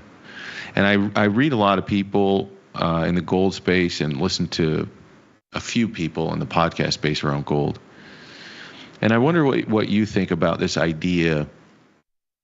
And for the most part right now, the demand is really it's at the central bank level. It's really not institutions. It's not necessarily retail. It's not like guys like you and I buying physical gold, though. We're not quartering the market? I mean, I bought a shitload back in 2022. So this is like, everyone else wants the gold now, but nobody wanted it back then. And I was the crazy person for putting gold under my pillows. Now who's the crazy person? That's how it works, baby. They call you conspiracy first until the facts bear out. Is it still under your pillow? Asking for my friend in Singapore. No. See, the problem is in Singapore you can't own a gun. You can't own a person like a gun. But in Chicago you could. So I could say that it's when I was streaming it's encouraged. When I was streaming from Chicago, I could tell everybody, yeah, I keep the gold in my house. How bad do you want it? But in Singapore, everybody knows you don't have a gun, so you kind of can't say that. Yeah, so he does not have any gold in his house, for the record. Oh no, I'm still about that life. I still got it. It's in my house. I'm imagining you getting off the show and putting in a grill. That's right, like the war paint. I only say that because I'm just trying to hawk my trade, which is buying some of the depressed miners, which is starting to work. I just think people ran for performance. So Newmont worked at first, then it got too loved, too much positive news priced in. So everybody went to other stuff like Barrick Gold, Agnico Eagle Mines. They started to rotate into some of the junior miners too. And I think everyone forgot about Newmont. And you can make some decent business cases why it shouldn't be performing to the same levels as everything else. But I think ultimately this is a pretty big catch-up trade. I think the same way about Freeport-McMoRan, FCX. I think the same way about CCJ. I think a lot of materials and energy, all the things, lithium. I think Albemarle. I know we're in a lithium glut, but I like that as well. So there's a couple of themes I like, and they're all centered around materials and energy materials, utility energy. And I think when everybody's done with this growth scare, I think that's going to be a really interesting place to be in. And so I'm trying to pick my spots on what I'm accumulating. This stuff was bombed out long before the Mag 7 started to lose its favor. And So I think you go down 10% in the majors, you're probably not going to be as hurt in some of this stuff. I think it'll have a lower beta to the overall market in a downswing. At least that's my hope. I could be totally wrong. So this is where I'm hiding out. Does Chris Vecchio have like a shopping list of either individual names or themes or even sectors of things that like, hey, if we get cheap enough, these are the things I want to start looking at? Or is it a bit too early for that? I think it's a bit too early for that, but this is why I think the most important thing. I know I just read the chats. I understand people don't like when we get political, but like we're trying to analyze fiscal policy here, right? And it just so happens that the current president places himself at the center of that fiscal policy. So we can't distinguish the two. But think about the backdrop here. Even if I'd still talk about it, even if it wasn't central to like how money flows are working right now, and even if government spending in the United States wasn't 36% of our GDP or something like that, which then becomes, all right, if you're going to talk about potentially cutting spending, you're going to talk about rediverting funds, you're going to talk about changing trade policy, all of that stuff. Now you have to reevaluate the asset price of everything in front of your screen. So I agree with you. It is 100% necessary to talk about to some extent, but even if it wasn't, I think you and I would still be talking about it. Yeah, and so, but to that end, right, you think about the three legs of the global economy, the stool of the global economy, as Ilya might call it: China, Europe, United States. Europe is now injecting money. We can talk about whether or not that's going to have a big impact, but as I've heard from a number of people, when thinking about like the Iran deal and the funds that the Biden administration was giving to Iran, money is fungible. So if Germany is spending all this money in the economy, that's money that maybe gets allocated elsewhere too, right? If I'm a consumer and I'm getting all this money now because I work at a factory that's making all these bombs, I can spend that money into the economy. So there are fiscal multiplying effects of that happening. So just Europe is going to be seeing higher growth. China perhaps is going to be seeing higher growth. They do still have that issue where people putting more money into savings and deposits, or rather savings into checking accounts. In China, that's a good problem. No, it's not what you want to see if you think that people are getting confidence in the economy, right? If you give me $100 and my options are I can put into my checking account or I can put into a 6-month CD. If I put into that 6-month CD, I think that means I don't intend on spending that money in the next 6 months. Right? Yep. And so for every dollar that's going into a Chinese checking account right now, you still have around 3 that are making their way into these time deposit products. And that ultimately means, we can do all this stimulus, but until people say, you know what, I want to have a little extra cash that I can take out from the bank because I want to be able to spend it, right? Until that attitude shifts, who knows if China's stimulus really gets off the ground. But let's say it does. 2 of the stools of the global economy, or rather 2 of the legs of the global economy, are now in stimulus mode. So if you get clarity out of the U.S., forget whatever this austerity is or faux austerity, right? We're just freezing top line spending. So in inflation adjusted terms, the spending's down, but it's not really down. But if the U.S. has clarity on trade, you have 2 engines of stimulus that are starting to pump up and heat up at this moment. And I think that's a pretty decent backdrop for global growth. And so if we are able to get a turn here in some sort of semblance of a view of a North Star victor, then you can look at a big push higher in some of the base metals. You talk about like Newmont. Newmont may have, idiosyncratic managerial issues. Their company has certainly struggled. But when you think about some of these commodity-facing names, if you do have synchronous global growth, which we have not had in a very long time, that does set up the possibility of a more bullish cycle for commodities in general, because all of it will be aided and abetted by governments priming the pump with stimulus funds. Why do you think, like, I know that narrative, let me scratch at something. That narrative that stimulus money in China can't get to the real economy, to me it seems very convenient. It seems like a convenient problem. And even so, as like somebody who only cares about an asset price, they keep responding, and people keep saying the money's not getting to the economy, but they keep responding. And if they keep they keep putting more stimulus into the market. You need more, it's an effective, or they're flirting with the idea of sort of devaluing. But I think if they keep responding with stimulus, asset prices go up. You know what I mean? Asset prices it doesn't matter where those dollars went. There are more of those. And asset prices are going to go up until the bubble implodes or explodes. But that's the same with everybody else. And I just don't think, why is that they keep responding with stimulus. And if that's the case, all the narrative about the Chinese are putting it in their savings account instead of buying it. Well, the Chinese can solve that. They can solve that with the digital yuan. If they want to, they'll be the first country that can actually solve this problem and link that stimulus to spending, or else it'll expire. And I think I'm speculating here. Everyone can call me crazy. They're going to do that eventually. They're going to do that. When this becomes a big enough problem. And until they don't want to fix it right now. And I think all of that stuff doesn't matter. The more they print, the more the asset prices are going to go up. Yeah, so I think when I'm talking about Chinese stimulus, just to clarify, I'm in full agreement with you. I'm talking about the very specific case of these mining materials companies and names in the commodity space. I know. But for the asset prices themselves that are Chinese linked, they want to keep pumping money into the economy. Asset prices can go up. The actual economy itself may not see that real growth that makes these moves sustainable. And we saw this in October, right? We got this huge rally in Chinese equities.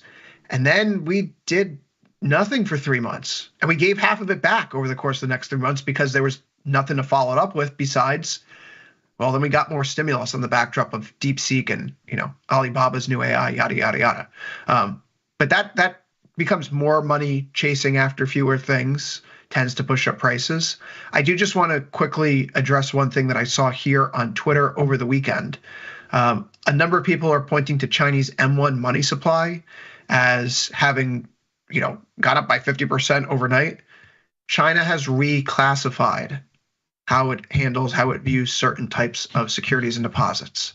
There's nothing. They didn't just didn't increase the money supply by 50% over the night. It didn't double overnight, whatever people are saying, right? Just always look into the fine print. If you're before you make that claim, I know some people are talking about it. I've seen it in the streams the past few days, the questions asked. Just, it feels like it's a good place to put it out here too. That's not what happened. Agree. It's not such a clean read through. Agreed. There's a really great thread on it somewhere on X that I read a few months ago. I can't remember who wrote it. But all right, let's talk Bitcoin for a second. I can't talk Bitcoin usually on Tuesdays because Ilya is the biggest crypto hater I've ever seen in my life, which is actually good. It makes for good back and forth. 82.4. This thing did get sub 80s. The first time I talked with Ilya about this, him and I are having a black and mild on the Vegas Strip in 2012. Oh, whoa. Okay. You're about to tell the least interesting part of this story. No, this is the interesting part. And I remember him telling me, he's like, I think it's gambling. I'm like, Ilya, we are literally walking into Caesars right now to gamble. That's funny. So much there to unpack. Black and miles in Vegas in 2012. What? And you want to be Treasury Secretary? or what is it? Chairman of the Fed? Yeah, of course it's border czar.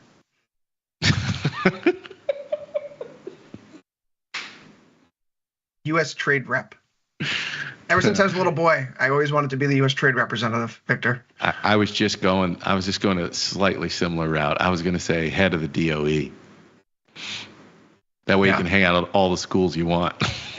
Zing! That's a callback. Department of Energy? Oh, God. 82.4, man. Is it cheap enough yet? Is it cheap enough yet? No, we still haven't seen the flush down to 70. I'm still waiting on that. I mean, in an ideal world, I'd have ES at 53.75 and Bitcoin at 70. And, I'd be able to pick them up both there blindly because those are good long-term value levels for me. And then at those long-term value levels, it becomes a very compelling area to take a swing trade against. So outside of that, I just find the whole Bitcoin and crypto narrative so disappointing over the past few months. Forget my particular interest in the space. Okay. And you and I have talked about this previously, both here on air and I believe offline. Just melee with the Libra launch and Trump launching Trump coin right before he gets into office, and like all of the bells and whistles around legislation, getting rid of, SAB 121. And then it turns out there's a crypto reserve that has a bunch of things in it that crypto people really don't care about, but it looks like it's exit liquidity for VCs who happen to be working in the White House now or White House adjacent. And then, oh, never mind, it's a Bitcoin reserve. And actually, we're not buying any Bitcoin. We're just going to roll over our existing holdings into a singular wallet. So we're not going to issue any debt to speculate on cryptocurrency. Don't worry about that, folks. It's been very high expectations and then relative disappointment. Now, I know that we're still expecting a framework from the crypto czar, and I'm sure we're going to get it. But if we were expecting some sort of big whatever, I guess we were expecting for the crypto industry coming out of the Trump admin, it certainly hasn't been there yet. The good news, though, and here's the good news. You can look at on-chain metrics from a place like Glassnode, for example, and you could see who's been selling on the way down. The people who have been liquidating positions in Bitcoin since it topped 100K. All the people who bought at the top. All the people who've been buying since mid-November. So these aren't the whales, these aren't the hodlers, these aren't the DCAers, these aren't the people who are buying a few sats every day and putting it into their wallet and moving it into their Trezor. Right? No, these are the people who, oh gosh, Trump won. This is supposed to be good for crypto. Let me buy. Oh gosh, this hit 100K. How come my financial advisor didn't put me in this when he recommended to me 10 years ago and I told him that was internet fake money? Right? Like those are the people who are out now where they just lost 20% in the span of 2.5 months. And they're like, this is too much for me. That's why we always say, if you're going to, personally, I find it very difficult to trade, right? If I'm going to trade, I just buy and hold it. You buy and hold it for a long enough period of time. I think it's 3.5 years. If you've held it for at least 3.5 years, you've never, ever lost money in the lifespan of Bitcoin. So as a long-term hodler, instead of timing the swings, just ride it out, DCA, cold wallet, find somewhere place to put it. Don't tell anyone how much you own ever, right? In fact, delete this. Why am I on air talking about Bitcoin right now, Victor? Who are you?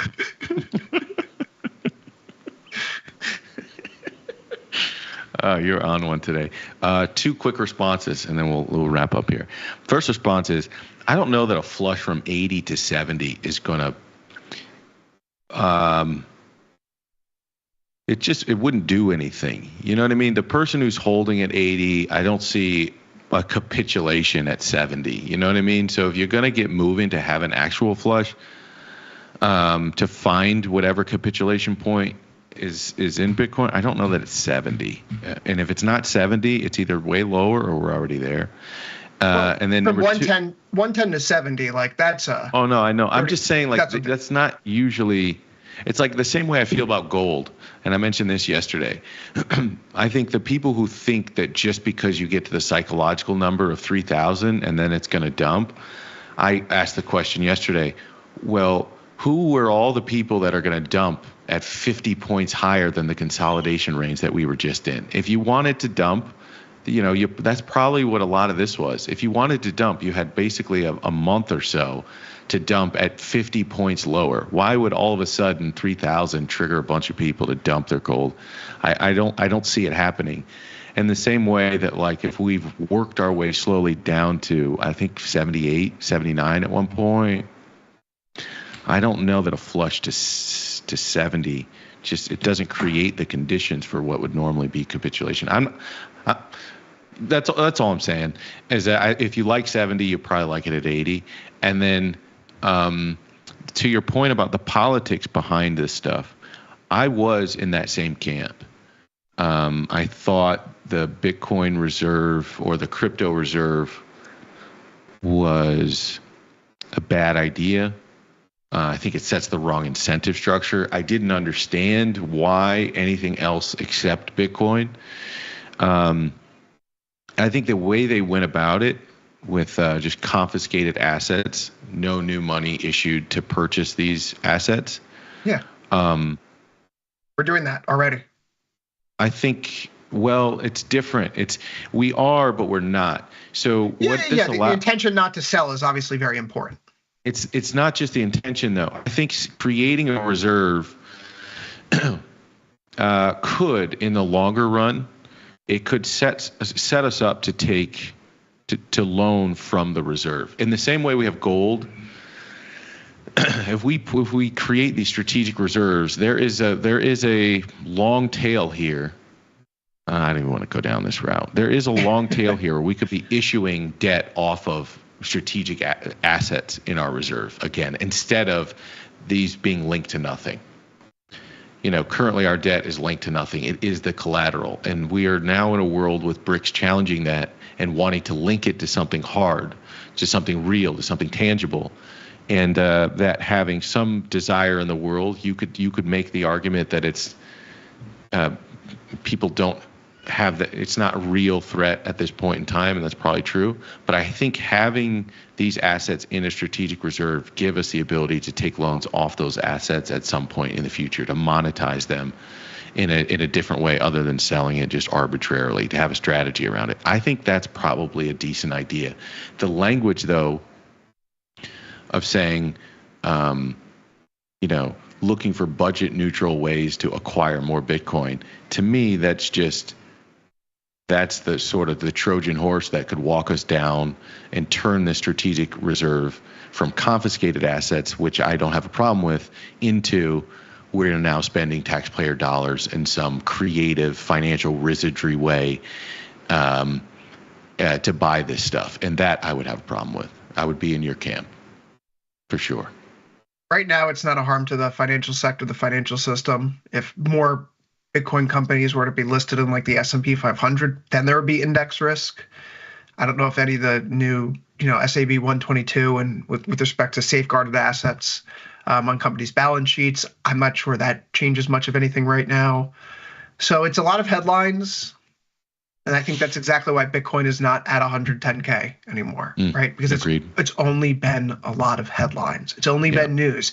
And Victor, I think that's because I do have to run. This is a really interesting thing about the market, right? We're trying to figure this out. The market's not smarter than anyone. I don't know if you saw the JP Morgan note from last week.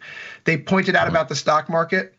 Here's the interesting thing about the stock market. Can't be indicted, arrested, or deported. Can't be intimidated, threatened, or bullied. Has no gender, ethnicity, or religion. Can't be fired, furloughed, or defunded. Cannot be primary before the next midterm election. And it cannot be seized, nationalized, or invaded. It's the ultimate voting machine, reflecting prospects for earnings growth, stability, liquidity, inflation, taxation, and predictable rule of law.